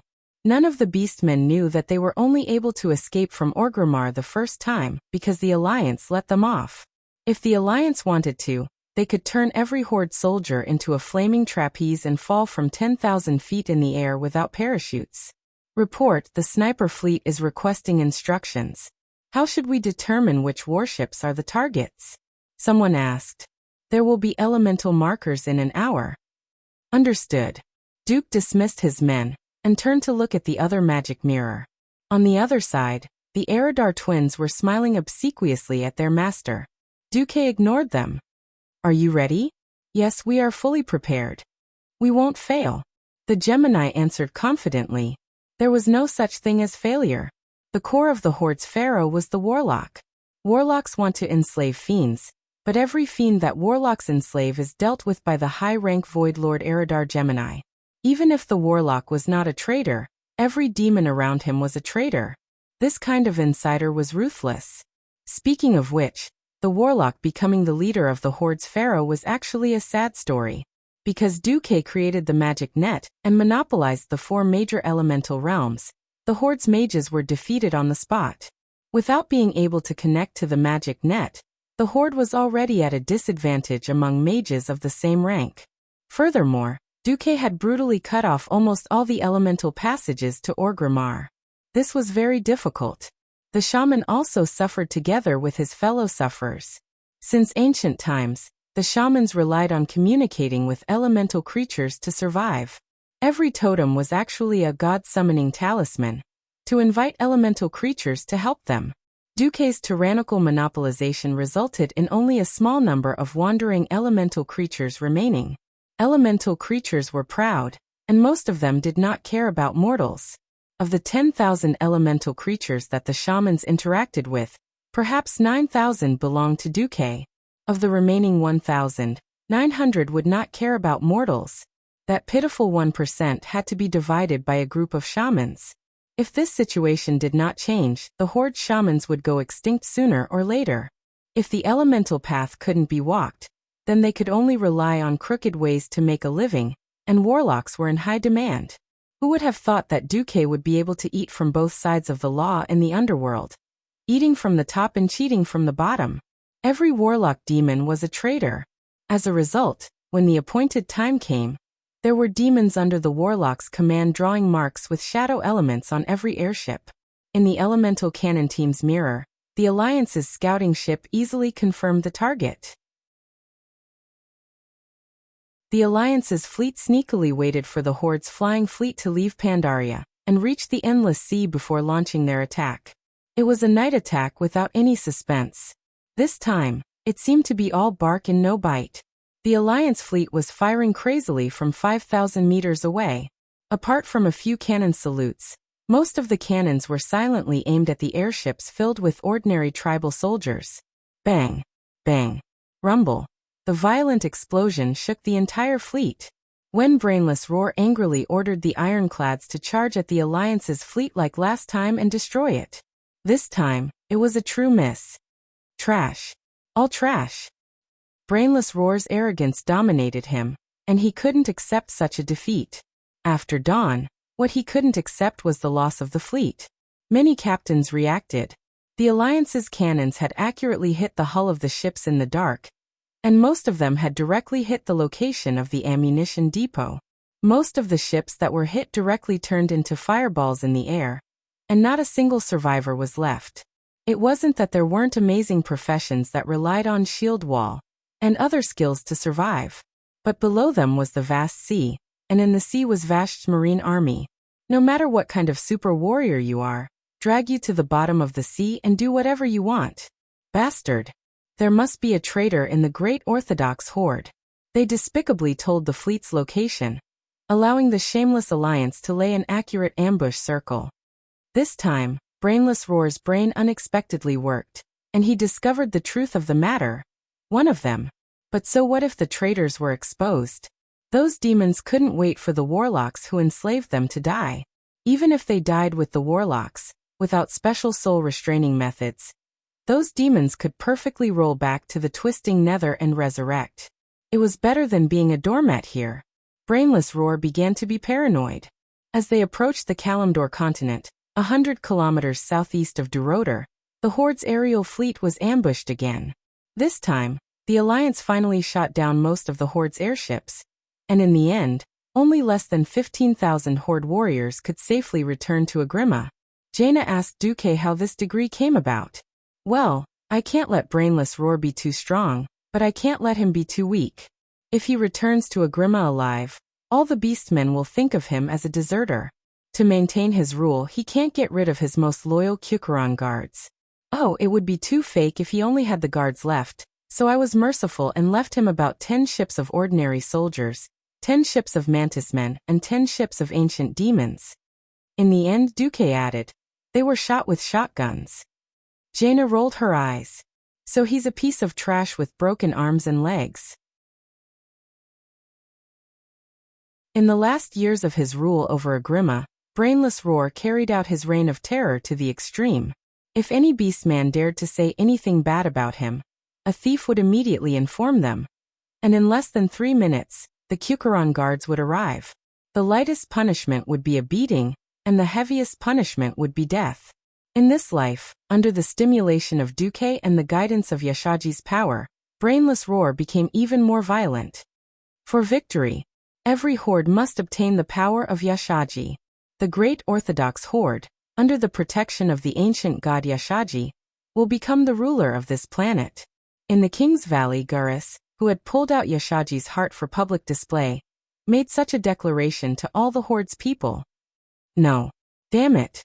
Ancestors above, I don't want to drink that black stuff. Haven't the beastmen suffered enough from the demonic blood back then? The beastman veteran who said this was immediately beheaded by the guards. Not only did the Kukuran guards arrest any opposition, but they also gathered all the horde's members and formed a long line to drink Yashaji's black water. Gurus, who had already lost his mind, felt that this was too slow. He ordered people to put Yashaji's heart into a huge cage and soak it in the raging river opposite the west gate of Agrima. At this time, there were at least 1 million horde refugees living along the raging river.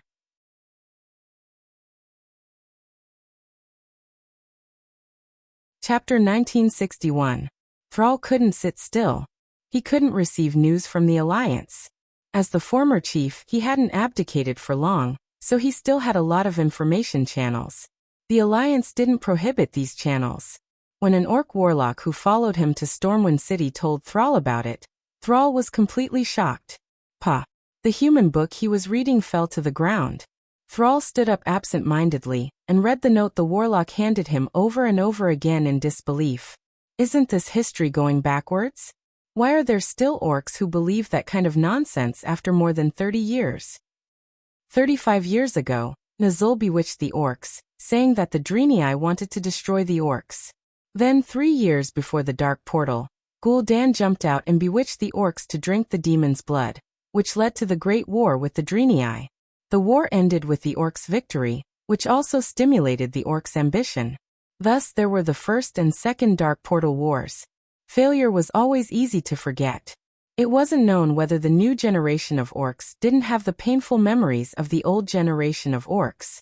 Thrall didn't think that the traditional orcs from Nagrand were any better than the orcs he had painstakingly rescued from the human prison camp. In the blink of an eye, his grateful face changed to one of dissatisfaction with everything in the world. They longed for more land, more prey, and a more casual life. They would attack whoever stopped them. They would attack the heavens, the earth, and the air. They thought they were the best in the world. Failed. What was so scary about failure? At most, they would just die. They were dead, but the trouble they caused would have to be paid for by other orcs who still lived in the world. At this moment, Thrall truly hated the traditional Nagrand beastmen for the first time. Brainless idiots. A bunch of idiots. Do you really think that the orcs will always be the first race in the world?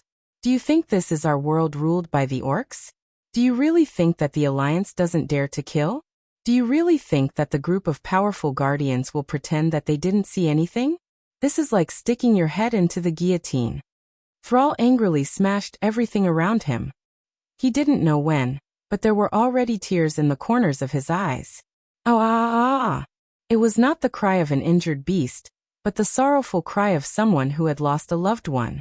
Sal's attendants next to him were dumbfounded. After following Sal for so many years, this was the first time they saw such despair in Sal's eyes. In his memory, Sal was always shining with wisdom, working hard to coordinate the relations between the various tribes, so that all the people of the tribe could live as well as possible. He worked hard and listened to the needs of the people of all races.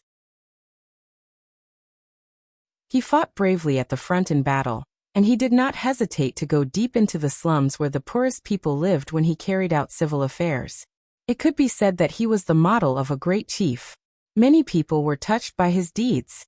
During the years when they were enslaved by humans, he was the only salvation for the beast men. It was the bright light that looked up to heaven and hell. Now even he had given up? Great chieftain. Sal waved his hand violently. No.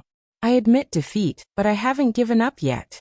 The bloodline of the beastmen should not end in my generation. Did he admit defeat? He didn't give up? His words were incomprehensible to the attendants. Only Sal himself knew who he was admitting defeat to. By not giving up, he was referring to something else. While Sal made his decision, the Alliance began its final propaganda. Sally Whitemane appeared again to broadcast. Urgent news. Just now, the Alliance High Command confirmed that the great chieftain of the Horde, Garrus Hellscream, has obtained the heart of the ancient god Yashaji in Pandaria. He is now in the main city of the Horde, Agrima, performing evil physical transformation on all the members of the Horde. Switch to the vision of the Alliance spies. As soon as he finished speaking, the image of Orgrimmar's towering city walls appeared in each of the magic mirrors. The main hall was made of wood, and the magnificent walls of Agrima were built with rough bricks. From a distance, countless green-skinned beastmen were lining up, a small number of Taurens, and some humanoid arthropods that the Alliance people did not recognize. Through the labels, everyone knew that they were the new members of the Orthodox Horde, the Mantises.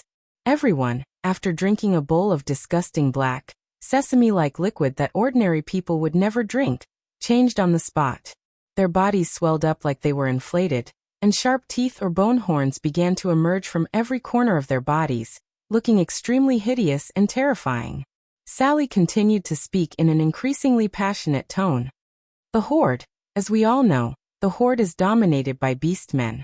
33 years ago, they were bewitched by great shaman Nazul, controlled by the demon commander Kil'jaeden, and launched a war against the Draenei. They drank the blood of the demons, and became extremely destructive green-skinned beastmen. They destroyed the capital of the peace-loving Draenei, Shatrath City. If we say that they were bewitched and deceived last time, what about this time? The Horde wantonly entered the territory controlled by the Alliance members for tens of thousands of years to plunder resources, directly declaring war on the Alliance, and used the brutal magic bomb, focusing Rainbow, to destroy the Alliance port city of Theramore. After falling into a disadvantage on the battlefield, they turned to seek the power of the ancient gods. The evil of the ancient gods is obvious to all. Thun's army had destroyed half of Kalimdor. Yogg-Saron's faceless army had killed countless Alliance soldiers. N'Zoth controlled the wings of death, which not long ago caused a catastrophe in the entire world of Azeroth. Our land was overturned, our cities were destroyed, and our people died in the natural disasters created by the ancient gods. Is the sin of the ancient gods not enough? Speaking to this point, Sally could no longer control herself, and fiercely punched the wooden table of the broadcasting station. Now the Horde, in order to rule the world of Azeroth, in order to erase the humans, dwarves, elves, and all the other Alliance races from this world, actually did not hesitate to seek the protection of the ancient god, Yashaji. How shameless and vicious is this? The scene changed again, showing a devastated village with bones all over the ground. At the end of the scene, It stopped on the skeletons of a mother and son. It was obviously a human mother who, in the last moments of her life, tightly hugged her child. However, what was left of her and her child's body was a stone axe of the beastmen. Sally's voice sounded again. The First and Second War of the Dark Portal. From Stormwind to Iron Furnace Castle, to Stromgard, Eagle Nest Mountain, Alterac, Quel'Dorii Lordaeron. According to incomplete statistics, more than 3 million civilians were slaughtered by the beastmen, and 10 million humans lost their homes.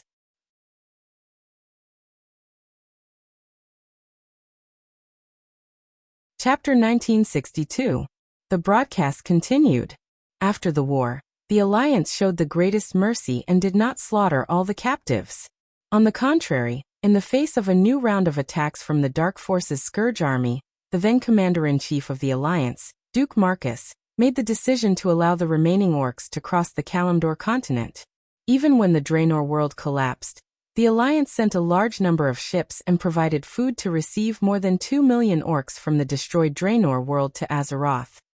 Back then, the orcs repeatedly announced that after they got rid of the berserk caused by the Devil's Blood, they would turn over a new leaf.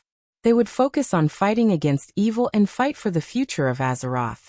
However, how did the tribe led by the orcs repay the Alliance's kindness and trust? The scene changed again, showing the beautiful picturesque Pandaria. Before and after. The splendid valley, which was once lush with greenery and filled with the aura of nature, instantly exploded and turned into a pitch-black land of death after Garrus threw Yashaji's heart into it. In the scene, Pandaren corpses were everywhere. At the end of the scene, there was a little Pandaren crying. That cute appearance that transcended the aesthetic standards of the race, those clear black and white eyes, and that pitiful and tragic expression instantly struck the hearts of every audience. All the audience who witnessed this scene had the same thought. The Horde is too hateful. Too hateful. After discovering that the fog that shrouded the Pandaria continent was lifted, the Horde unscrupulously launched an invasion. Without any communication, they directly declared war and slaughtered the local intelligent races, the Pandaren who had lived on that land for more than 10,000 years. They wantonly planted the war flag representing occupation on the Pandaren's land. Then they attempted to destroy all the kind intelligent races in Azeroth. At the end of the scene, there were those mutated orcs who revealed ecstatic expressions after obtaining Yashaji's power. The carefully edited scene successfully aroused the hatred of the Alliance people towards the Horde. The last trace of pity in their hearts had already disappeared. If the last time the Horde declared war, the bombing of Theramore had successfully aroused the anger of the Alliance people, this time, it was the Horde's actions that completely made the Alliance people abandon their kindness and sympathy. Sally's final announcement became logical. In view of the fact that the Orc tribe has repeatedly trampled on the goodwill, trust, and conscience of the people of the Alliance, the leaders of the Alliance's Throne Conference are currently in a close discussion and have proposed a motion to exterminate the Orcs. In the Throne Conference, the various leaders looked at the scenes on the scene. They looked at the enraged people shouting to kill all the Orcs, and they all fell silent. Everyone knew that Duque liked to fish. Everyone knew that Duque didn't force them to do this. This was just a natural release caused by a conflict of interest. The first time he drank demon blood and joined the Burning Legion, it could be said that he had been deceived. The second time he did the same thing and sought refuge with the ancient gods. How could he explain this? Forced by the Alliance? Why didn't the Alliance just die and give the whole world to the beastmen as their hunting grounds? Stirring up trouble again and again. Were they treating everyone as fools? Even if they were silent, there was a raging flame of anger burning in the hearts of the leaders. Any race that had been invaded by the Horde would not have a good impression of the Horde. Unfortunately, every major race in the Alliance had been invaded and slaughtered by the Horde. Humans, dwarves, pygmies, high elves, night elves, Draenei, Pandaren. It's time for the Orcs to repay this blood debt for the core Horde, William said calmly and initiated a vote in the Throne Conference. Without any suspense, it passed unanimously. All mutated members of the Horde, regardless of their status, age, or race, are to be killed. All. The Alliance Throne Conference had never given such a strict military order, But every soldier of the alliance felt that such an order was reasonable. After Duque started a war of public opinion and obtained the influence he wanted, everything became reasonable. Back in the secret room, Kalia caught up with Duque. Duque turned around. "You want to ask, are we cruel?" "Yes," Kalia replied and nodded. Duque turned his head and cast his gaze on the magic net, on the red land thousands of miles away that was monitored by the mage's eyes. It was a desolate and slightly heroic scenery. As a leader, no decision can be made easily. The world of Azeroth is huge, but there are not many resources. It cannot accommodate two huge interracial organizations, and it cannot tolerate a race that is capricious and often betrays the enemy. Kalia sighed. She was too kind. Even though the orcs had once brought the flames of war to Rotterdam, enslaving the orcs as gladiators was a stain that Rotterdam could never erase. Perhaps it was this compensation mentality that caused her to become soft-hearted. However, there was a limit to being soft-hearted. Garish had far exceeded this limit. The Alliance was mobilizing troops in preparation to completely destroy the Horde and kill the orcs. They were also waiting for the power of the heart of Azeroth to continue to ferment. Garish soon discovered a problem. The power of the heart of Azeroth was not endless. After turning millions of orcs into mutated orcs, the power of the black water pumped out by the heart was significantly weakened. Even though it was thrown into the River of Wrath, a large amount of water diluted the power of the heart of Azeroth. He understood. Just like throwing the heart into the fountain of life in the Splendid Valley, the heart of Azeroth could be reactivated. Even the heart of an ancient god needed a source of energy like a battery. Hence, he whimsically asked his subordinates to come up with an action plan called How to Throw the Heart of Azeroth into the Sunwell. However, at this time, a rebellion suddenly broke out in the Horde. In history, this was supposed to be a great uprising. Sal, together with Wajine's trolls, Bane's Tauren, Sylvanus' Forsaken, and Lor Themar's Blood Elves, launched a complete uprising. Because the power of these hordes' main warring races was too great, after overthrowing Garish's rule, William, who had formed a temporary alliance with the Horde's rebel army, could not do anything to the new Horde. After saying a few harsh words, he left with the Alliance's soldiers. This caused the Horde's power to fall for the first time, allowing Wajine to come to power as the new chief. In this life, the situation was very different. The Forsaken, Trolls, and Tauren were completely separated from the Horde, and there were no Blood Elves joining the Horde. No other races were interested in participating in the uprising. This time, the uprising was directly classified as a rebellion. Thrall managed to convince his old friend, Varrock Salyafar, and his Blackrock clan.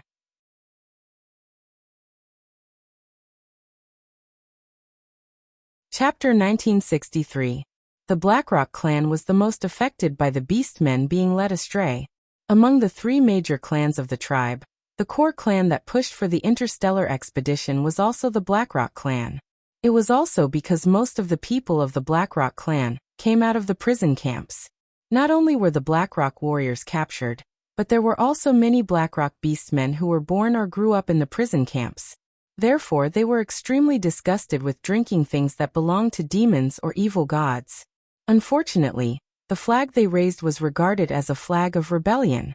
Due to the great disparity in strength between the two sides, including the Frostwolf clan who responded to Thrall's call, many beastmen who rushed over after hearing the news of the uprising were extinguished before they could reach the Trial Valley of Duroder, where the rebels were located. The warriors of the Blackrock clan struggled to resist the attacks of the Kukuran guards.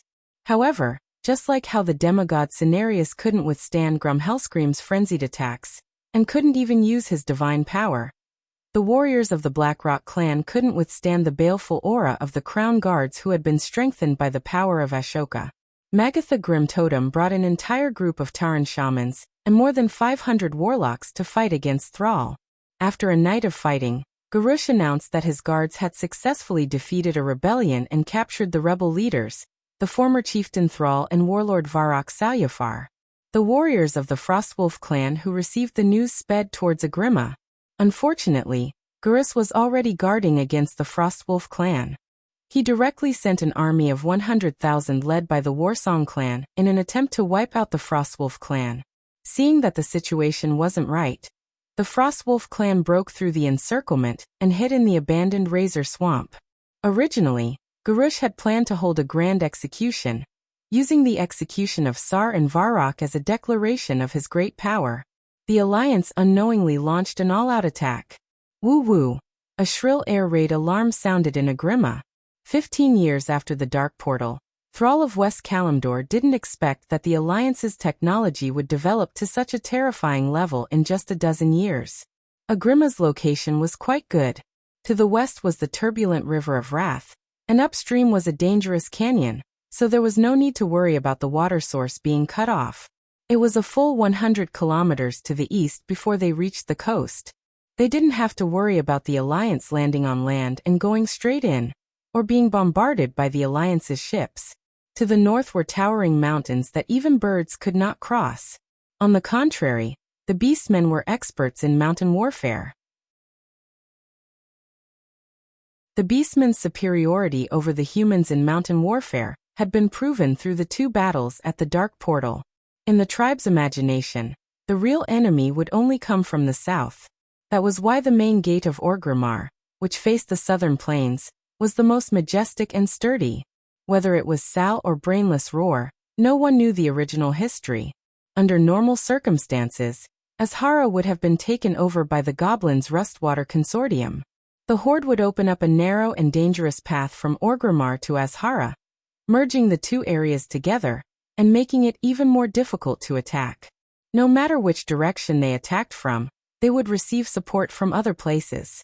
However, the Horde would never know how many years and how many things Duque had prepared in order to conquer Agrima. After defeating the Burning Legion led by Archimonde in the Battle of Mount Hyjal, the Alliance had occupied Azhara first.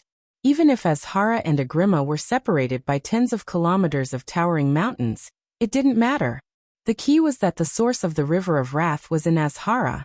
Technically, the source was at the junction of Mount Hyjal, the Land of Fire, and Azhara. It didn't matter because all 3 areas were under the control of the Alliance. The amount of water in the River of Wrath was shocking. Just blocking it would only turn it into a dammed lake, causing Azhara to flood. If it didn't flood this place, it would destroy some Alliance territory. Duque had used bulldozers and other engineering teams early in the morning to open up 2 artificial rivers in Azhara. One was obvious. It would directly lead into Grey Valley and increase the amount of water in the forest. As long as it was used properly, the conservative Grey Valley could recover faster. The other one was dark, 50 meters wide, and the deepest one was 15 meters deep. After this artificial river was built, it had never been used. It was announced that it would be a maintenance plant for the flying fleet, but after the plan changed, it was shelved. They even built a series of huge factories on the river. Apart from the dam that had been secretly built at the mouth of the river, the cement walls and the dry riverbed looked no different from an unfinished construction site. With Duque's order, the dam opened, and the water level of the entire River of Wrath dropped. At the same time, the dam built on the River of Wrath began to slowly close. This way, not a single drop of water would flow back into the original River of Wrath. To prevent the dam from exploding, there were 3 such dams along the River of Wrath. Every dam was equipped with at least 10,000 special forces that were mixed with different types of troops. Without food, people could survive for 7 days just by drinking water. If people didn't have water, they would die in 3 days. The broken flow of the River of Wrath directly interrupted Gur's counterattack plan. As long as it was a living creature, it had to eat, drink, and poop. Even after drinking Yashaji's Blackheart water, the mutated beastmen still couldn't lack water. The entire terrain of Duroder was a relatively flat plain. The broken flow of the River of Wrath also led to another consequence of seawater flowing back. The turbulent seawater poured back into the riverbed of the River of Wrath. The riverbed that seemed to be low had water again, but in fact, the salty seawater was even more destructive to the freshwater ecosystem. Of course, this was a story for another time.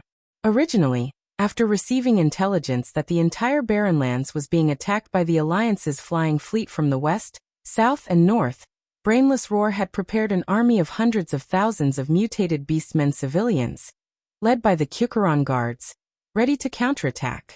With the water cut off, he could only passively change his plan. He would march the army north along the riverbed and go directly to the Kagathia fortress built in the easternmost part of Grey Valley during the conflict with the elves. In this life, because the conflict with the Alliance broke out very late, the current Kagathia was not the fortress in history. Now it was just a camp made of wood. Unfortunately, when the tribe had just stationed the vanguard of 50,000 people in, the entire fortress was immediately attacked by the Alliance's fortress, Turundis, from the northeast. The so-called trick was one set after another.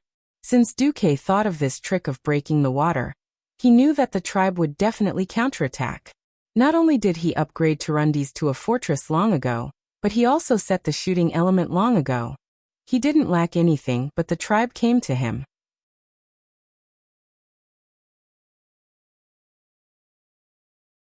Chapter 1964. As soon as the Horde's vanguard arrived, the highest level order from the Alliance command arrived. Send them to the sky. Let's have a look at the 800mm Gustav railway cannon. If an orc was affected by the explosion, it would probably fly at least 50 meters into the sky within half a second in the form of spare parts. Then, it would scatter unevenly within a radius of 200 meters. The only reason the Alliance had left behind this fortress was to use it as a bait. Durotor was a wasteland full of dry red soil. Once the water supply was cut off, there wouldn't be much water unless it was a deep well that had been dug beforehand. In a situation where water and food were lacking, the troops sent to clear the way must be elites. The only people he could think of were brain-dead Roar's Kukuran guards and the Warsong tribe. Duque was only half right. There were indeed some Warsong tribe and Kukuran guards, but most of them were soldiers from other smaller tribes. This was because the main force of the Warsong tribe had stayed behind to guard Agrima. Speaking of which, Thrall had great foresight. Even though there was a raging river at the entrance, he still spent a lot of effort to dig dozens of deep wells in the city. Therefore, after hearing that there was water in Agrima, a large number of refugees who had been dismissed and sent to the basin of the raging river swarmed back to Agrima. With trouble in their nest, the Kukuran guards and the main force of the Warsong tribe naturally couldn't leave. It felt more like they were treating the symptoms and not the root of the problem. If they didn't solve the water problem, a large number of mutated orcs would still die. Why did they have to focus on defending the city? Reality proved that people like William, who had once lost the capital, could feel a longing for their homeland. On the other hand, Duque, who had never considered himself to be a person of Stormwind, didn't have such a deep understanding. Forget it, there's no difference. Let's go straight to the second stage. On the night when the refugee wave broke out in Agrima, there was originally a Horde army of 30,000.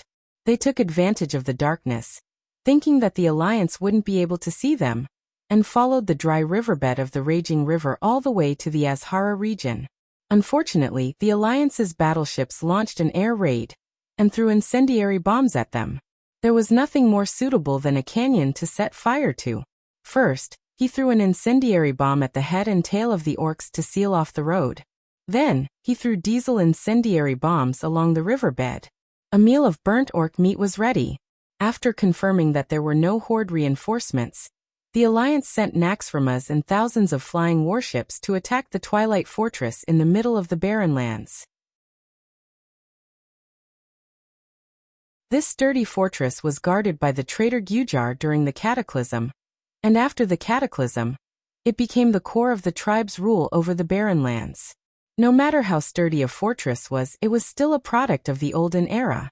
After the Alliance's weapons entered the modern era, all the fortresses built on the ground were proven to be unable to withstand the bombardment of modern bombs. Dwarves and gnomes are crazy. Modern 1000mm cannons could no longer satisfy their delusions. Following the development of the 2,000-pound super bomb, a large bomb with a charge of 5 tons was quickly developed that could be thrown by modified flying transport ships as motherships. Soon, 5 tons could no longer satisfy the appetite of this group of crazy scientists. They directly made a hypothesis. If the Alliance obtained absolute air supremacy in the war, then could they use a super bomb with the largest gunpowder load? When asked if even the largest battleship could not carry the bomb, then what would be used to drop the bomb, the group of dwarves said in unison, "Are you stupid? Can't you use Naxxramas to drop the bomb?" This plan, taking advantage of the fact that Duque was struggling in other timelines, the damn dwarves linked up and finally passed the throne meeting. Thus, a super bomb with 100 tons of conventional TNT was born. In order not to cause a big explosion when the charge was loaded, the dwarves even had to painstakingly divide the explosive into 100 small compartments and detonate them separately. However, the theoretical explosive power of this super bomb was too high. Just thinking about it was too scary. If it exploded directly inside Naxxramas, the most important flying fortress of the Alliance would be destroyed first.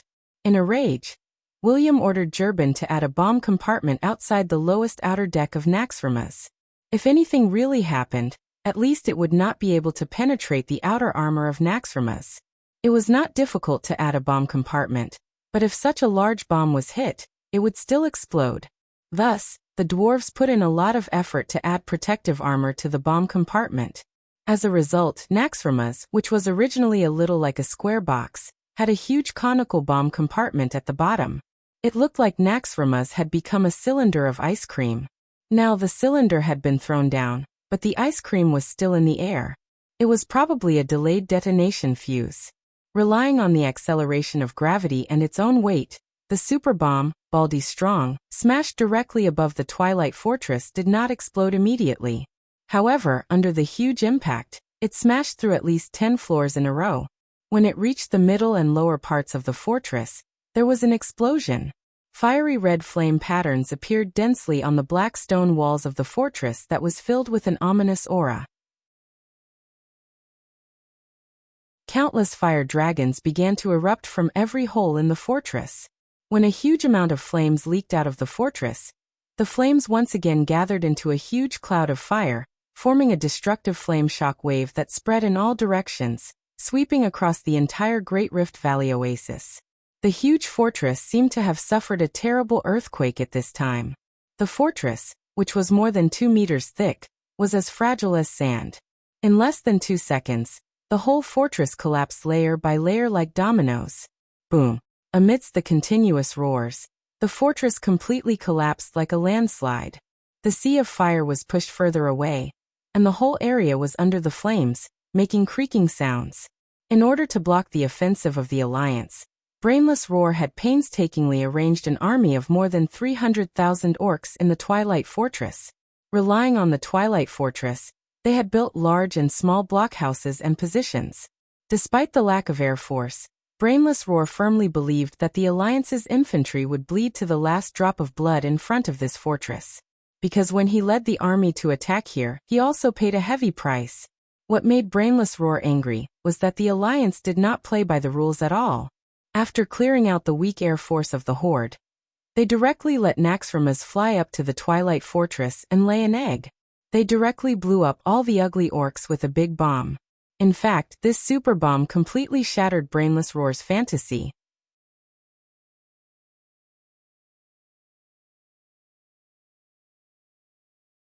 Chapter 1965.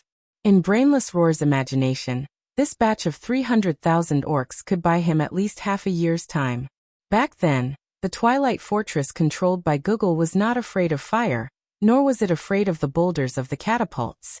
It could only be filled with human lives. When the corpses of the Horde warriors filled every winding branch of the fortress, and even the Twilight believers did not have time to clean up the corpses, the Horde finally conquered the place. After all, the Forgotten Ones were still members of the Horde at that time. Google had ordered Dranos to resurrect every Horde warrior who had died in battle and fight for the Horde again. Sadly, Brainless Howl's lack of intelligence limited his imagination. He had never imagined that the Alliance would have such a big bomb. Street fighting? Not possible. Unless it was absolutely necessary, who would let their soldiers fight in the narrow passageways of the fortress? That was a standard example of one man holding the pass against 10,000 enemies. Even if the Alliance had a large number of new Pandaren monks, they could not be used like this. Things can be solved with bombs. Don't F*** King give me infantry. Our righteousness and strength only exist within the range of the cannons. This was how Duke lectured. The Alliance's use of a big bomb to destroy the Twilight Fortress caused the orcs to have a psychological collapse. Originally, when Naxxramas, which seemed to cover the entire sky, arrived above the fortress, most of the orc defenders had already felt that something was wrong. When the fortress collapsed, the orcs, who were known for their courage, actually deserted. Countless orc soldiers ran out of their hiding places in the bunkers or wooden towers. They screamed loudly and fled in all directions, just to get away from the explosion. It was a little too late. The bunkers closest to the fortress were all affected. The Twilight Fortress was not a fortress in the traditional sense. It was built by Google using a large amount of earth elements from the deep rock continent. The purity and content of the earth elements were far beyond the imagination of mortals. The Horde did not know that such a strong fortress actually needed a large amount of earth elements to replenish on a daily basis. As Nasario died, Therazane, the Stone Mother, had already secretly extracted a large amount of earth elements from the Twilight Fortress. This made the Twilight Fortress even more like an empty shelf. Although it was an empty shelf, at least the mass of the fortress and the volume of the stones were there. When it was blasted away, the effect caused by the collapse of this terrifying fortress, which was over 100 meters tall, was simply on the level of a landslide. Within 100 meters of the fortress, all the orcs were buried alive, and everything within 1,000 meters was affected by the flames of the explosion.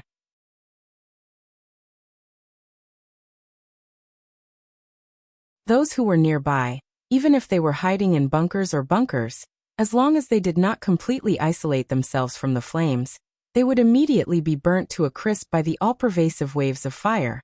Those who were further away were also burned by the flames. Naxxramas left after making a simple assessment of the damage. It headed northeast to meet up with the Dalajan, and put on another show in Orgrimmar.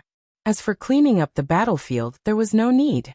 The traditional method of excavation was too time-consuming, manpower, and resources. Other than the Alliance infantry, there was a vassal race that cleaned up the battlefield very cleanly, and that was the Karaji insect people.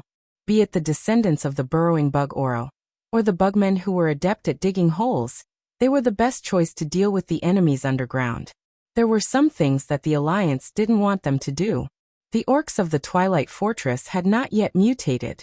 If they rashly started a massacre, especially by letting ordinary human soldiers do it, there would always be some Virgin Mary-type guys who jumped out. The insect magic was good, and if anything happened, one of the insect leaders would take the blame. If they were really pushed, they would say that they were not strict enough. Then there would be a Zerg leader who cut his belly to apologize. Anyway, the most important thing in the Karaji insect people empire was the twin emperors. The emperor was fine, and it didn't matter how many bugs died below. There were almost no tribal refugees in the entire Barren Lands. All the refugees ran to the vicinity of Orgrimmar. The rest were nothing more than cannon fodder that Braindead Roar tried to use to slow down the Alliance. Bunkers and medium and small fortresses were all over the Barren Lands. This would not be the goal of Naxxramas and the other main forces. The Alliance, which already had detailed intelligence, sent squadrons of different sizes to sweep according to the size of each target, and arranged for mobile forces to support them. Bang! Amidst the roar of artillery, one fortress after another was blown into the sky. If it weren't for the splattered flesh and broken limbs, in the eyes of the Alliance soldiers, this was the simplest live-fire training. It had to be known that in training, in order to simulate the environment of artillery bombardment in a strong wind, the Alliance deliberately let the captains of each training ship drive the ship as if they were drunk, shaking and tilting. The Alliance's standard was to have no less than 30% of the shells hit within a radius of 100 meters of the target area at a distance of 5,000 meters. Even with all kinds of auxiliary equipment, things like artillery bombardment could only be learned through a lot of live-fire training. Over the Barren Lands, the wind was often only level 1 or 2. The dry landscape, good vision, and the wind was not strong. This was a typical example of combat being easier than training. The Alliance destroyed the Horde's strongholds from all fronts. Every Horde could clearly feel Duque's invisible big hands, which were tightly gripping their necks, waiting to crush their throats and give a fatal blow. The Alliance's strangulation without leaving anyone alive intensified the panic of the Horde. Over 1 million Horde citizens and soldiers gathered at the gates of Orgrimmar, shouting to enter. In their hearts, the great city of Orgrimmar, which had never fallen before, was their only safe harbor. At this moment, Garrosh made a terrible decision. Close the gates. Everyone, whether Alliance or Horde, will be shot to death if they enter the range of arrows and cannons. What? They're all Horde citizens. Someone objected. Crack.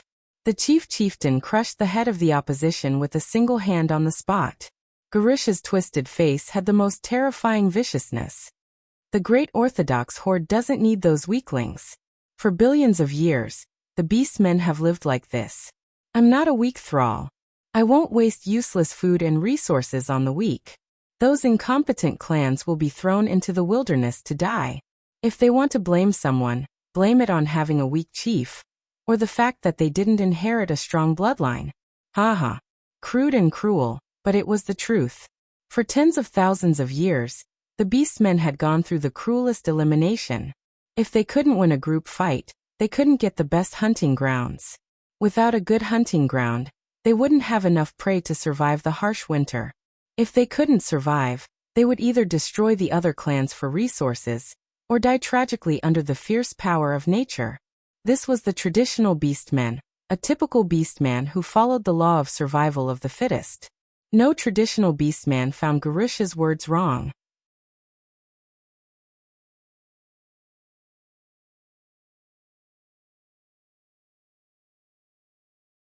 Chapter 1966. But now the Horde was no longer the world of the traditional orcs. If it was in a closed environment like Draenor, not so many orcs would feel that Garrosh's orders were excessive. After the Great Migration, from the increasingly scarce resources of Nagran to the wider Kalimdor, the traditional orcs' views had actually begun to change under the guidance of the former chief, Thrall. This was a clash of ideas. Many orcs felt that it was natural for them to be protected by the Horde. When they thought that the once brave and invincible, the wisest and greatest chief, Garrosh, actually made a move to abandon them, they broke down. Fear, violence, anger, bewilderment, confusion, hatred, and all sorts of other emotions intertwined among the refugees. But no one expected that these emotions would instead strengthen the combat power of the orcs who had drunk the Yashaji Blackheart water.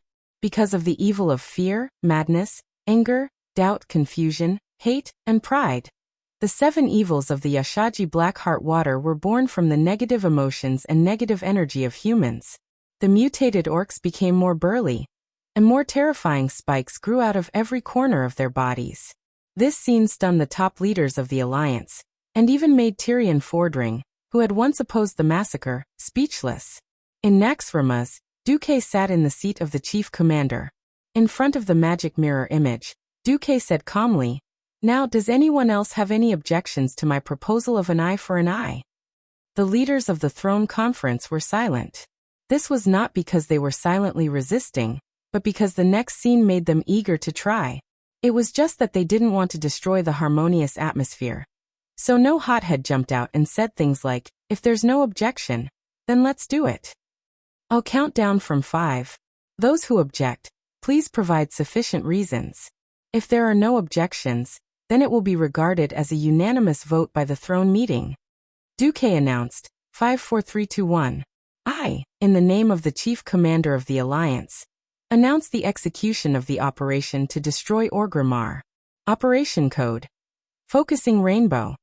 It didn't matter if the focusing rainbow in this life was provided by the Alliance. The cruelty of the weapon was not the fault of the weapon itself, but the fault of the person who pressed the firing button and made the decision to use the destructive weapon.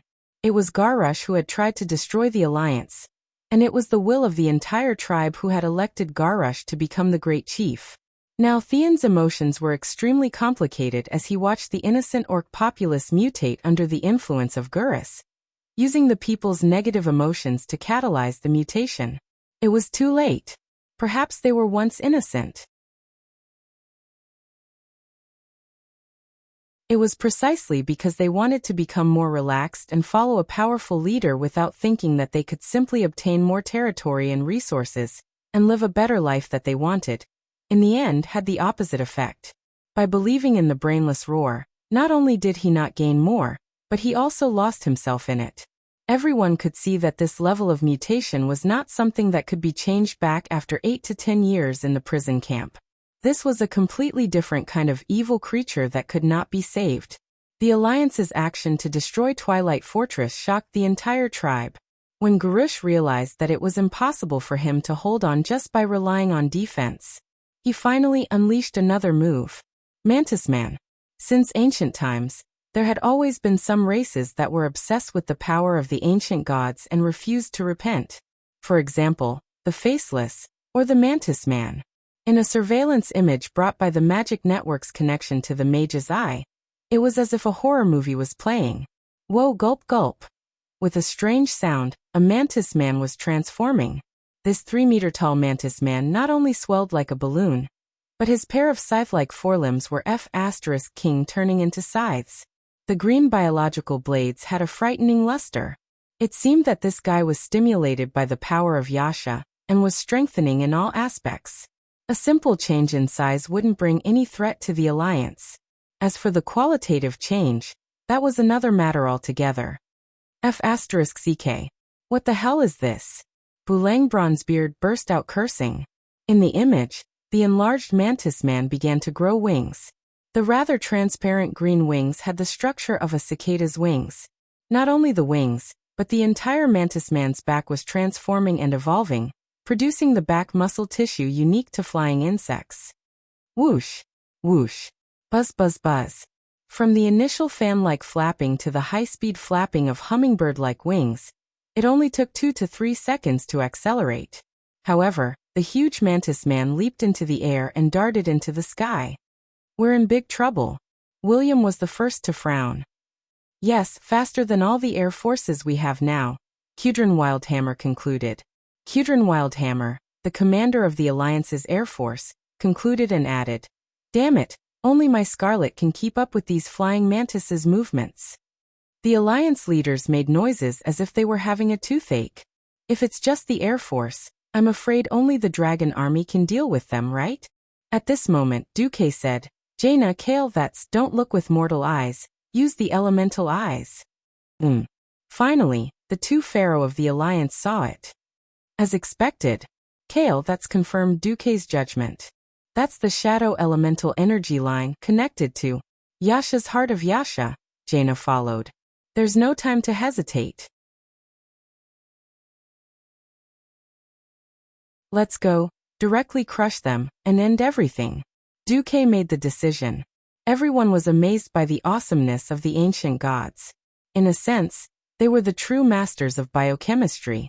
They could always use their evil powers to create a bunch of messy biochemical combat weapons. Those things might affect the appearance of the city, but their combat power was very strong. In fact, this also proved Duque's judgment. When the Alliance's air fleet encountered this batch of enemies that could fly up to 80 kilometers per hour and had abnormally high mobility, everyone was clearly not used to it. Although the air fleet lined up in a neat three-dimensional formation and used dense cannons to block the attacks of the flying mantises, the effect was not very good. Hundreds and thousands of flying mantises broke through the dense formation of anti-aircraft cannons and killed their way into the gaps between the ships. Although this was included in the training for the enemy's invasion, the Alliance's air fleet still encountered various problems. For example, they did not dare to shoot at the enemies between the anti-aircraft cannons and friendly warships. When they saw the flying mantises on the deck, they actually forgot to switch weapons and foolishly tried to turn the anti-aircraft cannons around, resulting in them being killed on the turrets. Those flying mantises could even use their sharp sickle forelimbs to cut through the protective armor of the destroyer, while flying at high speed. Fortunately, at the critical moment, Queen Sylvie, who could not stand it anymore, decisively summoned the Wind Elemental Army into the battle.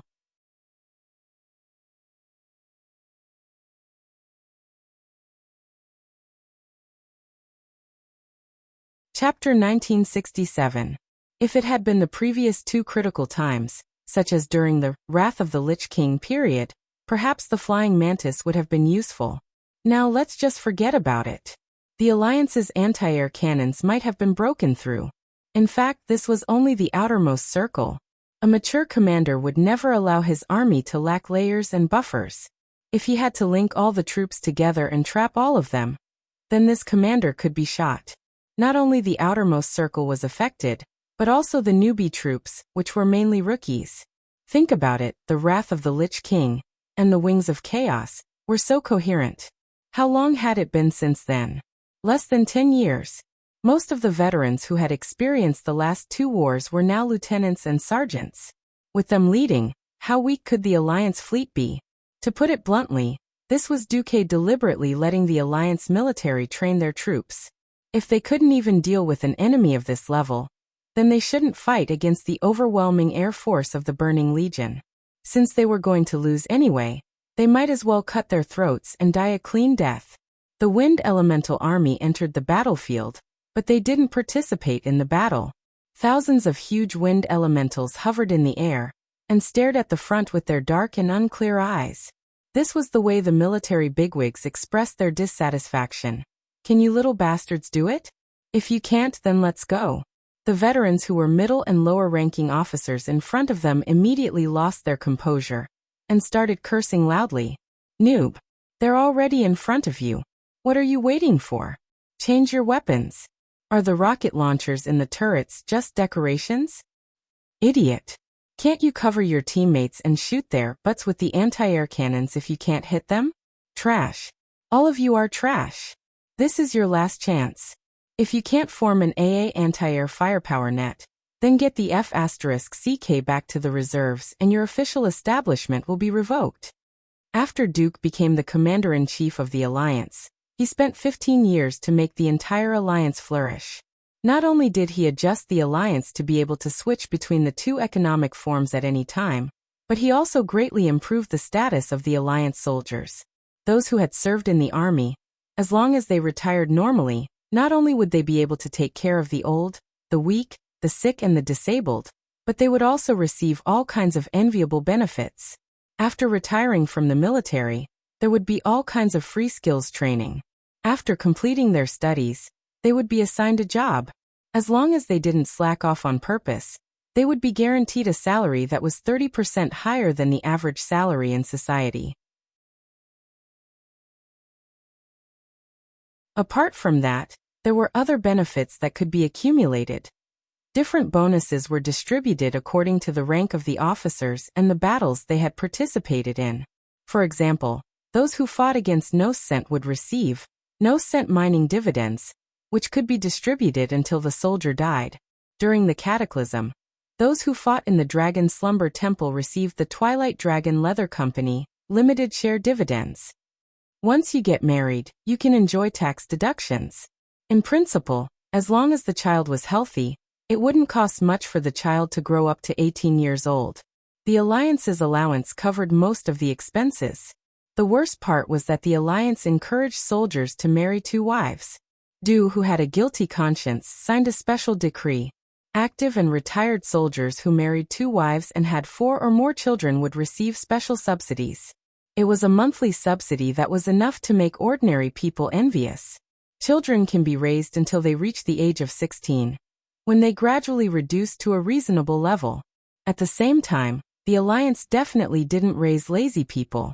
If a retired soldier had the ability to work and was under the age of 60, he didn't want to work and had money to spend. Sorry, all the subsidies would not be issued. It was this multi-layered blessing of glory, responsibility, and welfare that forged the lofty status of the Alliance soldiers today. As soon as he said that they should go back to the reserves, the recruits were suddenly shocked. Then, as if they were on steroids, they began to perform exceptionally well. Bang, bang, bang. The 2 barrels of the twin 113mm anti-aircraft cannon roared. This large-caliber anti-aircraft cannon had the longest range, the highest muzzle velocity, and the strongest destructive power among today's anti-aircraft cannons. As long as it was hit, the 5-meter-tall mantis would be like a kite struck by a machete. It would be directly torn apart in midair, turning into smelly limbs and flesh. The new improved version of the twin 40mm Bofors STAG anti-aircraft cannon had a super high firing rate of 0.8 seconds per round. It was the pinnacle of today's Azeroth military industry. This kind of anti-aircraft cannon with a shorter range was responsible for creating a terrible metal storm in the air within a 2-kilometer range, turning all the approaching flying mantises into pieces. The more the anti-aircraft cannons got into the zone, the more daring they were to shoot. There were even some guys with excellent artillery skills who dared to shoot the dead zone between the ships. As long as it wasn't aimed at the upper deck of their own ship, the 40mm anti-aircraft cannon couldn't penetrate the thick side of the ship.